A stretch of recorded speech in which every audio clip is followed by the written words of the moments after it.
ಶ್ರೀ ಗುರು ಬಸವಲಿಂಗಾಯ ನಮಃ. ಜಾಗತಿಕ ಲಿಂಗಾಯತ ಮಹಾಸಭಾ ಬೆಂಗಳೂರು ಜಿಲ್ಲಾ ಘಟಕ ಏರ್ಪಡಿಸ್ತಕ್ಕಂಥ ಈ ಶಿವಯೋಗದ ಕಾರ್ಯಾಗಾರ, ಈ ಕಾರ್ಯಾಗಾರದಲ್ಲಿ ಇಲ್ಲಿವರೆಗೆ 2 ಗೋಷ್ಠಿಗಳಾಗಿದ್ದಾವೆ. ಸಾಮಾಜಿಕ ನೆಲೆಯಲ್ಲಿ ಲಿಂಗ ಮತ್ತು ಲಿಂಗದ ವಿಶಿಷ್ಟತೆ ಮತ್ತು ಲಿಂಗದ ವಿವಿಧ ಆಯಾಮಗಳನ್ನೋದ್ರ ಬಗ್ಗೆನೇ ಚಿಂತನೆ ಆಯಿತು. ಬಹುಶಃ ಇವತ್ತು ಈಗಾಗಲೇ ಹೇಳಿದರು ಕೆಲವರು, ಶಿವಯೋಗ ಅಂತಕ್ಕಂಥ ಶಬ್ದ ಆಗಲೇ ಬಳಕೆಯಾಗಿತ್ತು ಪೂರ್ವದಲ್ಲಿ, ಮತ್ತು ಅದನ್ನು ಶಿವಯೋಗ ಅಂತಲೇ ಯಾಕೆ ಬಳಸಿದರು ಶರಣರು ಅನ್ನೋದ್ರ ಬಗ್ಗೆನೂ ಪ್ರಶ್ನೆಗಳು ಬಂದವು. ಇಂಥ ಸಂದರ್ಭದಲ್ಲಿ ಭಾಳಷ್ಟು ಪ್ರಶ್ನೆಗಳಿಗೆ ನಾವು ಇವತ್ತು ಉತ್ತರಗಳನ್ನು ಕಂಡುಹಿಡ್ಕೊಳ್ಬೇಕಾಗಿದೆ. ಈ ನೆಲೆಯಲ್ಲಿ ನೋಡಿದಾಗ ಲಿಂಗಾಯತರಾದಂಥ ನಮಗೆ ಬಹಳಷ್ಟು ವಿಷಯಗಳಲ್ಲಿ ಇನ್ನೂ ತಿಳುವಳಿಕೆಯ ವಿಸ್ತಾರ ಬೇಕಾಗಿದೆ. ಪ್ರಮುಖವಾಗಿ ಇಲ್ಲಿವರೆಗೆ ಸುಪ್ತವಾಗಿದ್ದಂಥ ಬಸವ ತತ್ವದ ವಿಚಾರಗಳು ಈಗ ಅಲ್ಲಲ್ಲಿ ವಿಸ್ತಾರಕ್ಕೆ ಬರೋದನ್ನು ನಾವು ಕಾಣ್ತಾ ಇದ್ದೀವಿ. ಜನರು ಪ್ರೀತಿಸ್ತು ಅಂತಕ್ಕಂಥದ್ದನ್ನ ಕಾಣ್ತಾ ಇದ್ದೀವಿ ನಾವು. ಜನರಿಗೆ ಬಸವಣ್ಣನವರ ಬಗ್ಗೆ ಪ್ರೇಮ ಉಂಟಾಗಿದೆ, ಅದ್ರ ಬಗ್ಗೆ 2 ಮಾತಿಲ್ಲ.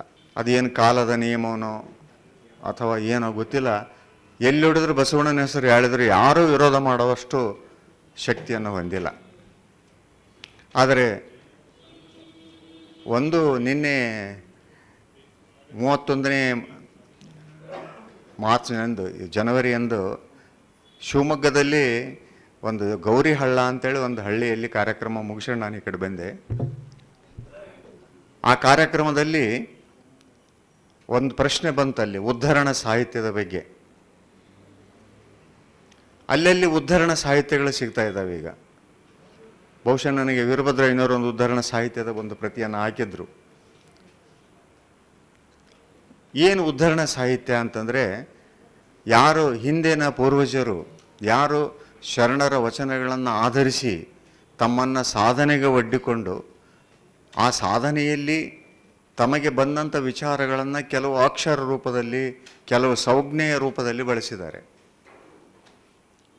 ಅದು ಬೇರೆ ಬೇರೆ ಕಲರ್ಗಳನ್ನು ಬಳಸಿ ಮಾಡಿದ್ದಾರೆ. ಬಹುಶಃ ಅದರ ಒಂದು ವಿಸ್ತರಣೆ ಆಗಬೇಕಾಗಿದೆ, ಅದರ ತಿಳುವಳಿಕೆ ತಗೋಬೇಕಾಗಿದೆ. ಯಾಕಂದರೆ ಅದನ್ನು ಮಾಡಿದವರು ಯಾರು ಸಾಮಾನ್ಯರಲ್ಲ, ಸಾಧಕರೇ ಮಾಡಿದ್ದಾರೆ. ಅದನ್ನೇನಾಗಿದೆ ಅಂದರೆ, ಅವ್ರ ಪೂರ್ವಜರು ನೀನು ಹೇಳ್ತಾ ಇದ್ರಲ್ಲಿ ಸೂಡಂಬೆ ಅಂತ ಒಂದು ಹಳ್ಳಿಯಾಗ ಅವನ್ನ ಇಟ್ಟಿದ್ರಂತ ಅವ್ರು ಹೊರಗೆ ಕೊಡೋಂಗಿಲ್ಲ ಅವರು. ಯಾಕಂದ್ರೆ ಅದು ಪವಿತ್ರ, ನಮ್ಮ ಮನೆಗೆ ಅವು ರಕ್ಷಣೆಯಾಗಿ ಕಾಪಾಡ್ತದವೆ ಅಂತಕ್ಕಂಥದ್ದು ಅವ್ರ ಮನೆ ಹೇಳೋರು ಭಾವ. ಹೊರಗೆ ಕೊಡೋದೇ ಇಲ್ಲ ಅವರು. ಅಲ್ಲೇ ಹೋಗಿ ಅವ್ರನ್ನ ಕನ್ವಿನ್ಸ್ ಮಾಡಿ ಜೆರಾಕ್ಸ್ ಮಾಡ್ಕೊಂಬರ್ಬೇಕು. ಆ ರೀತಿ ಒಂದು ಕಾರ್ಯ ಮಾಡಿದ್ವಿ. ಅಲ್ಲಿ ಏನು ಹೇಳಿದ್ರು ಅವರು ಅಂದರೆ, ಒಂದು ಘಟನೆ, ಆ ಜಾಗಗಳನ್ನು, ಆ ಉದ್ಧರಣ ಸಾಹಿತ್ಯ ಇದ್ದಂಥ ಜಾಗಗಳನ್ನು, ಆ ಇದ್ದಂಥ ಮನೆಗೆ ಬೆಂಕಿ ಹತ್ತಿ ಅಂತ ಒಂದು ಸಲ ಬೆಂಕಿ ಹತ್ತಿದಾಗ ಇಡೀ ಮನೆ ಉರಿದು ಹೋಗಿದ್ರು ಸಹಿತ ಸಾಹಿತ್ಯ ಹಂಗೆ ಉಳ್ಕೊಂಡಿತ್ತಂಥವ್ರು ಅವ್ರು ಹೇಳ್ತಾರಲ್ಲಿ. ಅದಕ್ಕಾಗಿ ಅವರಿಗೆ ಅಪಾರ ಗೌರವ ಅದರ ಬಗ್ಗೆ. ನಾವು ಯಾವುದನ್ನು ಉತ್ಪ್ರೇಕ್ಷೆ ಅಂತ ಅನ್ನಂಗೆಲ್ಲ ಆಗ್ತತಿದೆಯಲ್ಲ, ಯಾಕಂದರೆ ಶಕ್ತಿಯನ್ನು ತುಂಬಿ ಹೋಗಿರ್ತಾರೆ ಸಾಧಕರಲ್ಲಿ. ಅಂತಹ ಉದ್ಧರಣ ಸಾಹಿತ್ಯದ ಬಗ್ಗೆ ಚರ್ಚೆ ಆಯಿತು.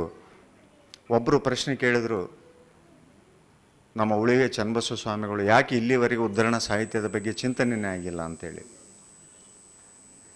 ಬಸವಣ್ಣನ ಸಾಹಿತ್ಯ ಚಿಂತನೆ ಮಾಡೋದಕ್ಕೇ ಇಷ್ಟು ದಿವಸ ತೊಗೊಂಡಿದ್ದೀವಿ ನಾವು. ಅವರ ವಚನಗಳನ್ನು ಓದೋ ಧೈರ್ಯನೂ ಸಹಿತ ಭಾಳ ಮಂದಿಗೆ ಇರಲಿಲ್ಲ. ಲಿಂಗಾನಂದ ಅಪ್ಪಾಜಿಯವರು, ಮಾತಾಜಿಯವರು ಹೊರಗೆ ಬಂದಾಗ ಅದರ ಪ್ರಯೋಗ ಪ್ರಾರಂಭ ಆಯಿತು. ಮತ್ತು ಅಲ್ಲಿ ಆದಂಥ ಪ್ರಯೋಗದಲ್ಲಿ ಜನರಿಗೆ ಬಸವಣ್ಣನವರ ಬಗ್ಗೆ ಅಭಿಮಾನ ಬಂತು. 2 ಬಗ್ಗೆ 2 ಮಾತಿಲ್ಲ.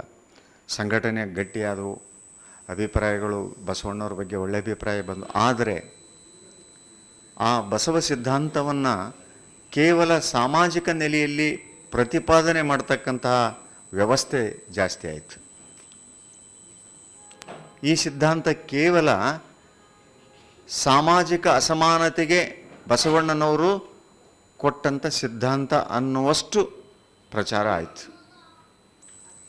ಸರಿ, ಅಲ್ಲಿ ಮಾತಾಡಿದ್ದಾರೆ ಸಾಮಾಜಿಕ ಸಮಾನತೆ ಬಗ್ಗೆನೂ ಭಾಳಷ್ಟು ಮಾತುಗಳು. ಯಾಕಂದರೆ ಸೃಷ್ಟಿಯಲ್ಲಿ ಎಲ್ಲರೂ ಒಂದೇ, ಆ ದೇವನ ಹೆಸರು ಹೇಳಿ ಧರ್ಮದ ಹೆಸರು ಹೇಳಿ ಮಾಡಿದಂಥ ಅನ್ಯಾಯಗಳ ವಿಚಾರ ಬಂದಾಗ ಸಿಡಿದೆದ್ದಿದ್ದಾರೆ ಬಸವಣ್ಣವರು, ಅದ್ರ ಬಗ್ಗೆ ಎರಡು ಮಾತಿಲ್ಲ. ಆದರೆ ಬಸವಣ್ಣನವ್ರ ಸಿದ್ಧಾಂತ ಅಷ್ಟೇನಾ, ಇಷ್ಟೇನಾ? ಅದಕ್ಕಾಗಿ ಮುಂಜಾನೆ ಹೇಳಿದ್ರಲ್ಲ ನಮ್ಮ ಬೇಲಿಮಠ ತಪ್ಪುಗಳು ಏನಂತ, ಆವಾಗ 27 ವರ್ಷದ ಅನುಭವ ಮಂಟಪದ ಅವಧಿಯಲ್ಲಿ ಸತ್ಯಕ್ಕನಂತ ಶರಣೆ ತಯಾರಾದಲು. ಈಗ 1945ರಿಂದನೂ ಈ ಲಿಂಗಾಯತ ಹೋರಾಟ ನಡೆದಿದೆ. ಒಬ್ಬ ಶರಣೆ ಸತ್ಯಕ್ಕನ ತಯಾರು ಮಾಡೋದಕ್ಕೆ ನಮಗೆ ಆಗಲಿಲ್ಲ. ಕಾರಣ ಏನಂತಂದರೆ, ನಾವು ಬಸವ ತತ್ವದಲ್ಲಿರ್ತಕ್ಕಂಥ ಅಂಥ ರಂಗದ ಮಾರ್ಗ ಏನಿದೆಯಲ್ಲ ಅದಕ್ಕೆ ಮಹತ್ವ ಕೊಡಲಿಲ್ಲ. ಇವತ್ತು ಸಹಿತ ಅಂಥದ್ದೊಂದು ಪರಿಸ್ಥಿತಿ ಇದೆ.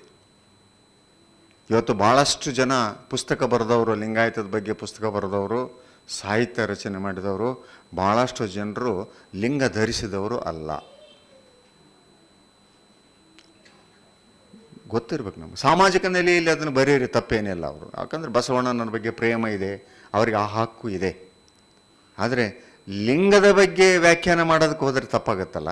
ಅನುಭವನೇ ಆಗಿಲ್ಲ ಅವರಿಗೆ, ಇಷ್ಟ ಲಿಂಗ ಹಿಡಿದ ಅನುಭವನೇ ಇಲ್ಲ. ಮತ್ತು ಅವರು ಹೇಗೆ ಅದನ್ನು ಬರೆಯಬಲ್ಲರು? ಅದೊಂದು ಪ್ರಶ್ನೆ. ಇವತ್ತು ನಾವು ಭಾಳಷ್ಟು ಜನ ಅವ್ರು ಹೇಳಿದ ಮಾತುಗಳನ್ನು ತಲೆಗೆ ಇಟ್ಕೊಂಡ್ಬಿಟ್ಟಿದ್ದೀವಿ. ಇಟ್ಟುಕೊಂಡು ನಮ್ಮಲ್ಲಿ ನಮ್ಮ ತತ್ವದಲ್ಲಿ ಅದಿಲ್ಲ, ನಮ್ಮ ತತ್ವದಲ್ಲಿ ಇದಿಲ್ಲ, ಈ ಶಬ್ದಗಳನ್ನು ಬಳಸಬಾರ್ದು. ಭಾಳ ಮಂದಿ ಇದೆ, ಅದರ ಗುದ್ದಾಡಕತ್ತೀವಿ ನಾವೀಗ. ಎಲ್ಲೇನೋ ಒಂದು ಕಡೆ ಶಬ್ದ ಬಂದುಬಿಟ್ರೆ ನಮ್ಮವರು ಒಮ್ಮಿಂದೊಮ್ಮೆಲೆ ಕೆಂಡ ಆಗಿಬಿಡ್ತಾರೆ. ಯಾಕಂತಂದರೆ ಆ ಶಬ್ದಗಳ ಬಳಕೆಯಾಗಿದ್ದನ್ನ ಕೇಳಿ ಕೇಳಿ ಸ್ವಂತ ಓದಿಲ್ಲ ಅವರು, ಯಾರೋ ಭಾಷಣ ಮಾಡಿದ್ದು ಕೇಳ್ಯಾರ. ಆ ಕಾರಣಕ್ಕೆ ಇವತ್ತು ಒಂದು ಹೊಸ ಅಲೆ ಪ್ರಾರಂಭ ಆಗಿದೆ. ಅದು ಏನಂತಂದರೆ, ಅಂತರಂಗದ ಪಯಣ ಏನಿದೆಯಲ್ಲ, ಇನ್ನರ್ ಜರ್ನಿ, ಅದರ ಕಡೆ ಹೋಗ್ತಕ್ಕಂಥ ಅಭೂತಪೂರ್ವವಾದಂಥ ಮಾರ್ಗವನ್ನು ಈ ಮನುಕುಲಕ್ಕೆ ಕೊಟ್ಟವರು 12ನೇ ಶತಮಾನದ ಶರಣರು. ಸಾಮಾನ್ಯ ಅಲ್ಲ ಅವ್ರದ್ದು. ಅದಕ್ಕಾಗಿ ಇಲ್ಲಿ ನಾವು ಇದನ್ನು ವಿಶಿಷ್ಟತೆ ಅನ್ನೋದ್ರ ಬಗ್ಗೆ ವಿಚಾರ ಮಾಡುವಾಗ, ಏನು ಶಿವಯೋಗ ಅಂದರೆ ಏನು, ಶಿವ ಮತ್ತು ಯೋಗ ಅಂದರೆ ಏನು? ಶಿವ ಅಂತಕ್ಕಂಥದ್ದು ಈಗಾಗಲೇ ಬೆಳಗ್ಗೆ ಅದರ ಬಗ್ಗೆ ಚರ್ಚೆ ಆಯಿತು. ಶಿವ ಅಂತಂದರೆ ಕೈಲಾಸದ ಶಿವ ಅಲ್ಲ, ನಮ್ಮದು ಸೃಷ್ಟಿಕರ್ತ ಶಿವನ ಸ್ವರೂಪವನ್ನು ಒಪ್ಪಿದವರು ನಮ್ಮ ಶರಣರು. ಶಿವ ಸೃಷ್ಟಿಯನ್ನು ಮಾಡಿದಂಥ ಶಿವ. ಆತ ಸೃಷ್ಟಿಯನ್ನು ಮಾಡಿ ನಮ್ಮನ್ನೆಲ್ಲರನ್ನ, ಈ ಜೀವಿಗಳನ್ನು ಮಾಡಿದಾನೆ. ಮಾಡಿ ಒಂದಿಷ್ಟು ತಾಪತ್ರಯಗೆ ಒಳಗೂ ಮಾಡಿದಾನೆ ಆತ. ಬರೀ ಸೃಷ್ಟಿ ಮಾಡಿ ಅಲ್ಲಿಗೆ ಬಿಟ್ಟರೆ ಪರವಾಗಿದ್ದಿಲ್ಲ. ನಮ್ಮ ಜೀವನದಲ್ಲಿ ಬಡತನ, ಶ್ರೀಮಂತಿಕೆ, ರೋಗ ರುಜಿನ, ನೋವು, ನಲಿವು ಯಾರಿಗೂ ಬಿಟ್ಟಿಲ್ಲ. ಇವು ಶ್ರೀಮಂತರಿಗೂ ಬಿಟ್ಟಿಲ್ಲ, ಬಡವರಿಗೂ ಬಿಟ್ಟಿಲ್ಲ. ಇಂಥ ಸಂದರ್ಭದಲ್ಲಿ ಸಾಧಕನಿಗೆ ಒಂದಿಷ್ಟು ಮನೋಭೂಮಿಕೆ ಬಂತು. ಏನಂದರೆ, ದೇವನನ್ನು ನಾನು ಈ ರೀತಿ ಸೃಷ್ಟಿಕರ್ತನನ್ನು ಪೂಜಿಸಬೇಕು ಅಂತಕ್ಕಂಥ ಭಾವ ಬಂದಾಗ ಆ ಸೃಷ್ಟಿಗಳಲ್ಲಿ ಪೂಜೆಗಳು ನಡೆದು. ಅದಕ್ಕಾಗಿ ಇಲ್ಲಿ ಶಿವ ಮತ್ತು ಯೋಗ ಅನ್ನುವ ಬಂದಲ್ಲಿ ಪೂಜಿಸುವವನೊಬ್ಬ, ಪೂಜೆಗೊಂಬುವವನೊಬ್ಬ. ಆ ಜೀವ ಅಂತಕ್ಕಂಥದ್ದೇನಿದ್ದಾನೆ ಅವನು ಪೂಜಿಸುವವನು, ಶಿವ ಅಂತಕ್ಕಂಥವನು ಪೂಜಿಸಿಕೊಳ್ಳುವವನು ಅಂತಕ್ಕಂಥದ್ದು ನೋಡಿದಾಗ ಶಿವಯೋಗ ಅಂತಕ್ಕಂಥದ್ದು ಬಂತು. ಈ ನೆಲೆಯಲ್ಲಿ ನೋಡುವಾಗ ಶಿವ ಎಂದರೆ ಯಾರು ಅಂತ ಈಗಾಗಲೇ ನಾವು ತಿಳ್ಕೊಂಡಿವಿ. ಶಿವ ಎಂದರೆ ಕೈಲಾಸದ ಶಿವನಲ್ಲ. ಸೃಷ್ಟಿಕರ್ತನೆಂದರೆ ಬ್ರಹ್ಮ ವಿಷ್ಣು ರುದ್ರರು ನಮಗೆ ದೇವರುಗಳು ಅಲ್ಲ. ಗಟ್ಟಿಯಾಗಿ ತಲೆಗಿಟ್ಕೋಬೇಕು. ಬ್ರಹ್ಮ ವಿಷ್ಣು ರುದ್ರರು ಯಾರು ಈ ಜಗತ್ತಿಗೆ ದೇವಾನುದೇವತೆಗಳಂತ ಪೂಜಿಸಲ್ಪಡ್ತಿದ್ರು, ಅವ್ರು ಯಾರೂ ದೇವರುಗಳು ಅಲ್ಲ ಶರಣರ ಪ್ರಕಾರ. ಅವರೆಲ್ಲರ ಮಾಯಾವರಣದಲ್ಲಿ ಜನಿಸಿದವರು, ಮಾಯಾವರಣದಲ್ಲಿ ಹುಟ್ಟಿ ಮಾಯಾವರಣದಲ್ಲಿನೇ ಹೋಗ್ತಕ್ಕಂಥವರು, ಫಲಪದವಿಗಳಿಗೆ ಒಳಗಾದವರು. ಈ ನೆಲೆಯಲ್ಲಿ ನೋಡಿದಾಗ ಇಡೀ ಮಾನವ ಜಗತ್ತು ಗೊಂದಲದಲ್ಲಿರುವಾಗ ಅದಕ್ಕೆ ಹೇಳ್ತಾರೆ ಅಲ್ಲಮರು ಏನಂತ, ಇಡೀ ಜಗತ್ತು ಒಂದು ರೀತಿ ಗೊಂದಲದಲ್ಲಿದೆ. ಯಾವ ಗೊಂದಲದಲ್ಲಿದೆ ಅಂದರೆ ಏನು ಬೇಕೋ ಏನು ಬೇಡೋ ಅನ್ನೋದನ್ನು ಕೇಳಲಾರದಷ್ಟು ಸ್ಥಿತಿಯಲ್ಲಿದೆ. ಇವತ್ತು ನೋಡ್ತಾ ಇದೆಯಲ್ಲ ಗೊಂದಲ ನಿಮ್ಮ ಎದುರಿಗೆ ಇದೆಯಲ್ಲ. ಕೋಟಿಗಟ್ಟಲೆ ಜನ ಹೋಗಿ ಆ ಗಲೀಜು ನೀರನ್ನೇ ಮುಳುಗಕ್ಕೆತ್ತಾರಲ್ಲ.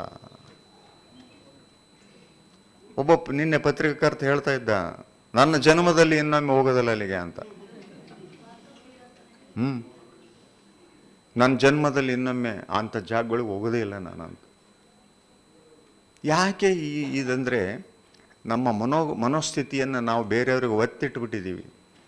ಟಿ ವಿಯಾಗ ಏನು ತೋರಿಸ್ತಾರ ಅದು ಅಂತಿಮ. ಅವ್ರು ಪ್ರಚಾರ ಮಾಡಿಬಿಟ್ರು ಟಿ ವಿಯಾಗ 144 ವರ್ಷಗಳಿಗೊಮ್ಮೆ ಇದು ಬರ್ತಕ್ಕಂಥದ್ದು ಅಂತ ಹೇಳಿಬಿಟ್ರು.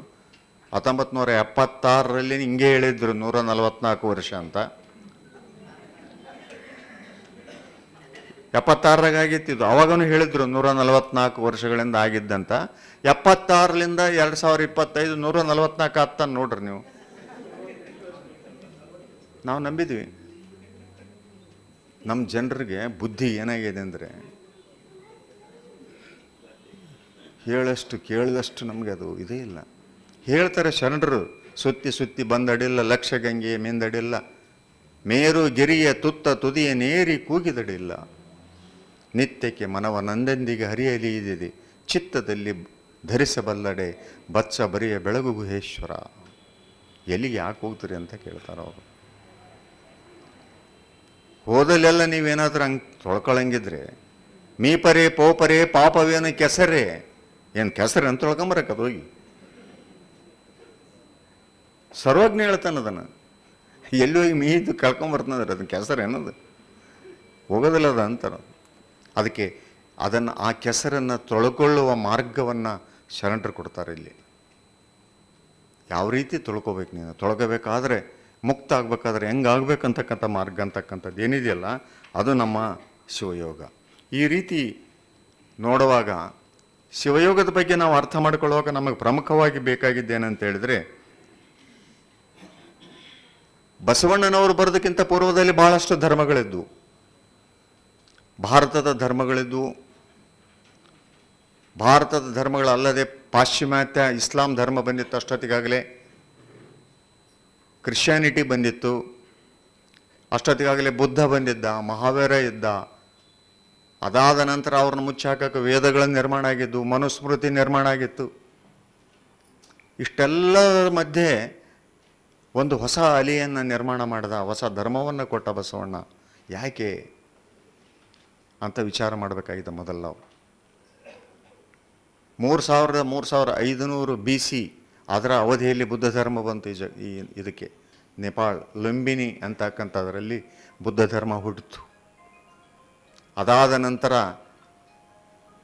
350 BC ಜೈನ ಧರ್ಮ. ಬಹುಶಃ ನಾವೇನು ತಿಳ್ಕೊಂಡಿವಿ ಅಂದರೆ ಸನಾತನ ಧರ್ಮ ಎಲ್ಲದಕ್ಕಿಂತ ಪೂರ್ವದಲ್ಲಿ ಇತ್ತು ಅಂತ ತಿಳ್ಕೊಂಡಿದ್ವಿ. ತಪ್ಪು ಕಲ್ಪನೆ ಅದು. ಸನಾತನ ಶಬ್ದ ಇತ್ತು, ವೇದಗಳು ಇರಲಿಲ್ಲ. ವೇದಗಳು ರಚನೆಯಾಗಿದ್ದು ಬುದ್ಧ ಮಹಾವೀರ ಬಂದ ಹೋದ ನಂತರ.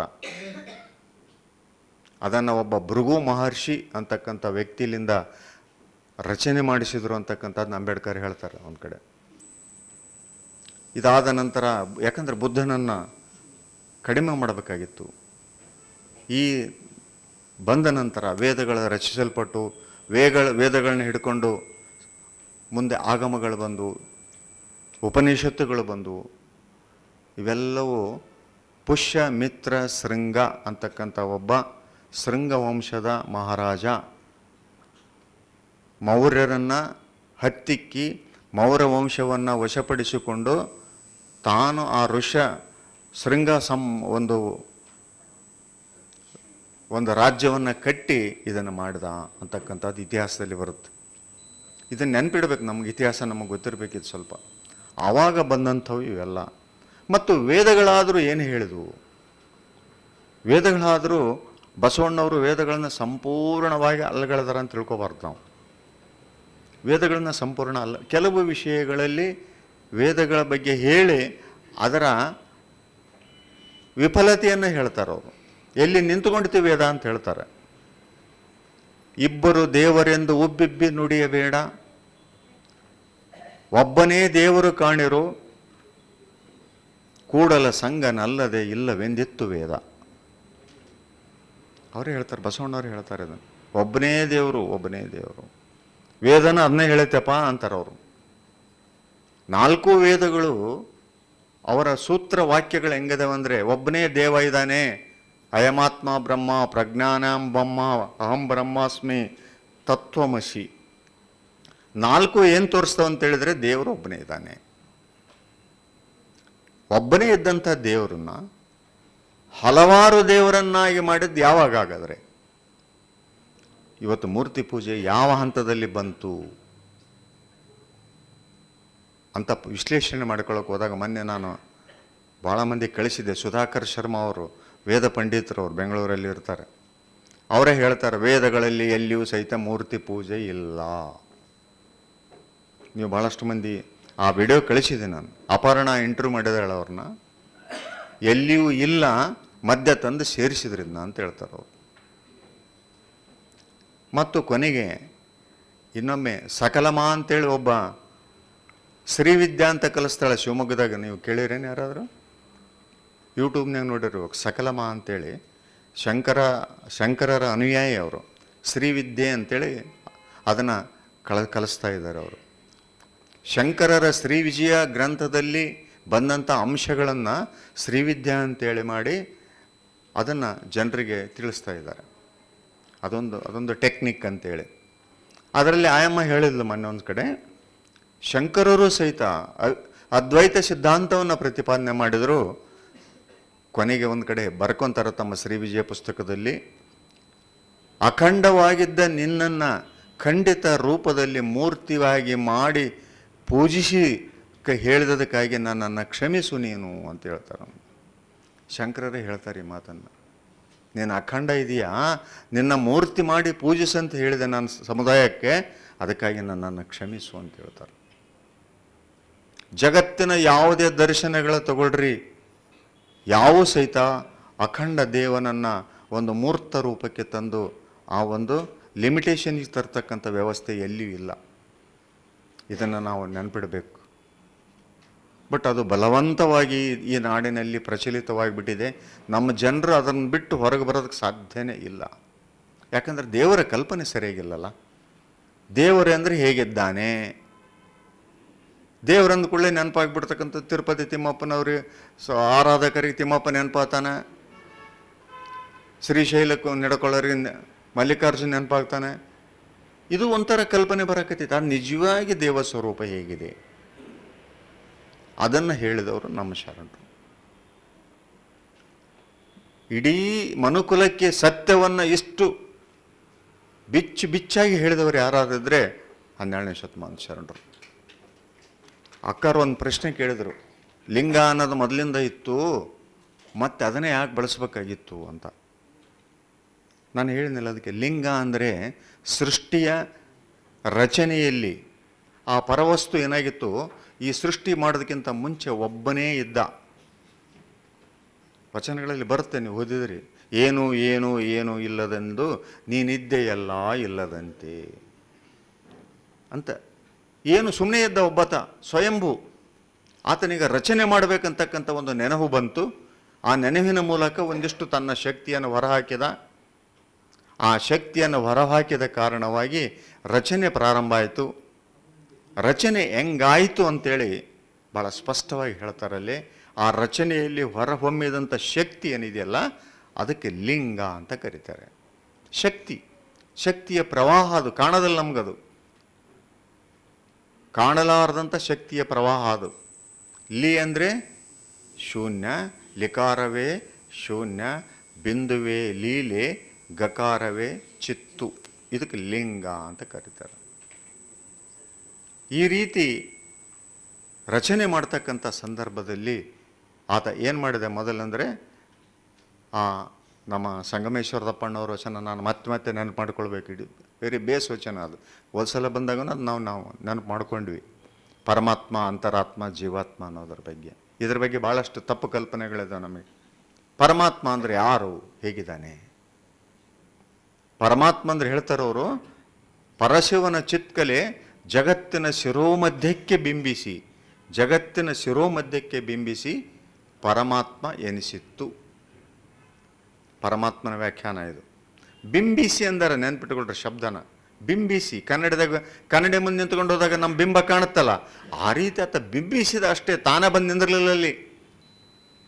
ಬಿಂಬಿಸಿ ಮತ್ತು ಆ ಬಿಂಬಕ್ಕೆ ಏನು ಮಾಡಿದ, ಶಕ್ತಿಯನ್ನು ತುಂಬಿದ. ನಮ್ಮ ಬಿಂಬಕ್ಕೆ ಕನ್ನಡದಾಗ ಮುಂತ್ಕೊಂಡಾಗ ನಾವು ಶಕ್ತಿ ತುಂಬಕ್ಕಾಗಲ್ಲ ನಮಗೆ, ಆತನಿಗೆ ಆ ಶಕ್ತಿ ಇತ್ತು, ತುಂಬಿದ. ಆ ಶಕ್ತಿ ಏನು ಕರೆದ್ರು ಪರಮಾತ್ಮ. ಬಿಂಬ ಪ್ಲಸ್ ಶಕ್ತಿ ಈಸ್ ಈಕ್ವಲ್ ಟು ಪರಮಾತ್ಮ. ಮುಂದೆ ರಚನೆಯ ಹಂತದಲ್ಲಿ ಆತೇನು ಮಾಡಿದ, ಸೃಷ್ಟಿಯನ್ನು ಮಾಡೋದರಲ್ಲಿ ಆ ಪರಮಾತ್ಮ ಜಗತ್ತಿನ ಭ್ರೂಮಧ್ಯಕ್ಕೆ ಬಿಂಬಿಸಿ ಅಂತರಾತ್ಮ ಎನಿಸಿತ್ತು. ಜಗತ್ತಿನ ಅಂದರೆ ನೆನ್ಪಿಟ್ಕೊಳ್ರಿ. ಮತ್ತು ಜಗತ್ತಿನ ನಾನು ಇಲ್ಲಿ ಮುಟ್ಟುಗಳಕತ್ತೀನಿ, ಜಗತ್ತಂತ ಹೇಳಕತ್ತೀನಿ. ಜಗತ್ತಿನ ಶಿರೋಮಧ್ಯ ಅಂತೀನಿ, ನಾನು ಇಲ್ಲಿ ಮುಟ್ಟುಗಳಕತ್ತೀನಿ.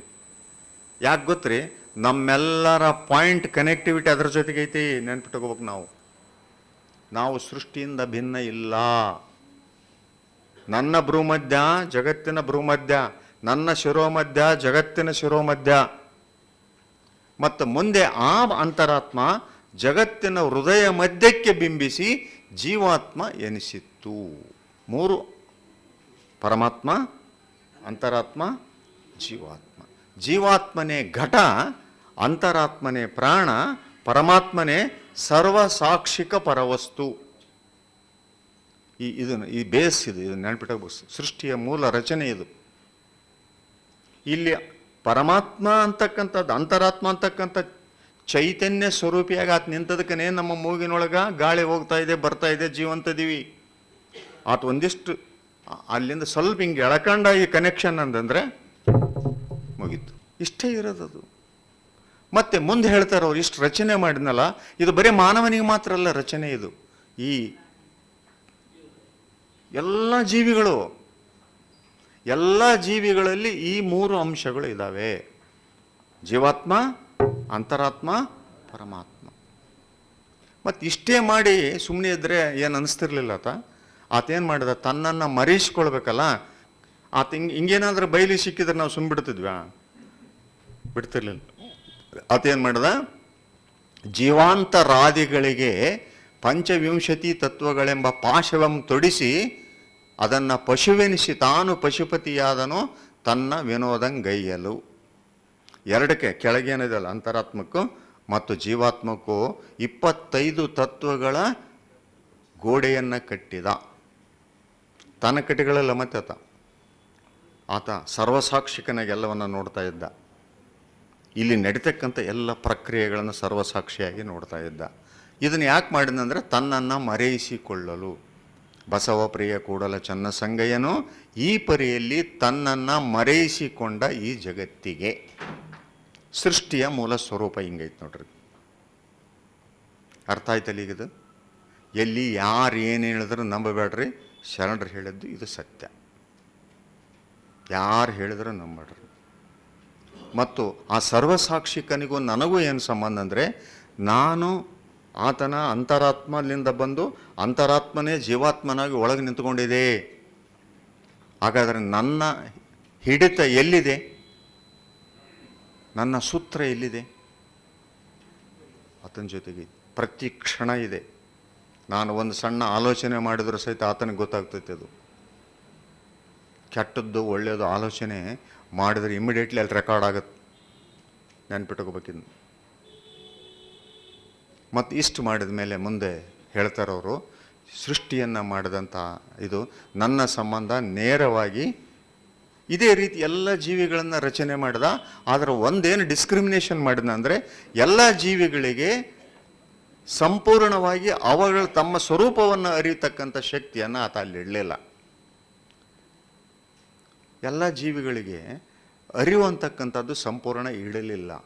ಕೇವಲ ಮಾನವ ಜೀವಿಗೆ ಮಾತ್ರ ತನ್ನಲ್ಲಿರುವ 5 ಗುಣಗಳನ್ನು ಮಾನವನಲ್ಲಿ ಇಂಬಿಟ್ಟ.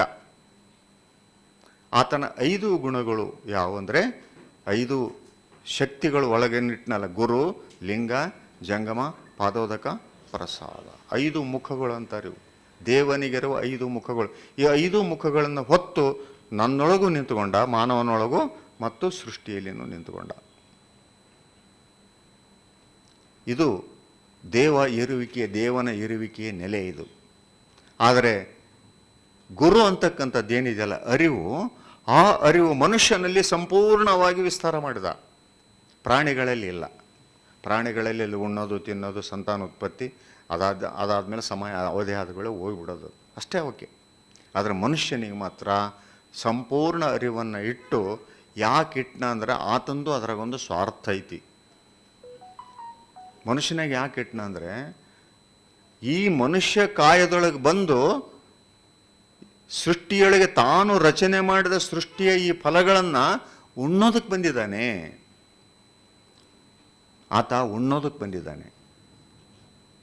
ಹೇಳ್ತಾರಲ್ರಿ ಏನಂತ, ಕರೆಯದೆ ಬಂದುದ ಹೇಳದೆ ಹೋದುದ ನಾರು ಅರಿಯರಲ್ಲ, ಅಂದಂದಿಗೆ ಬಂದ ಜೀವಿಗಳು ಅರಿಯದೆ ಹೋದರಲ್ಲ, ಗುಹೇಶ್ವರನೆಂಬ ಲಿಂಗ ಉಣ್ಣದೆ ಹೋದುದನೇ ಆರು ಅರಿಯರಲ್ಲ.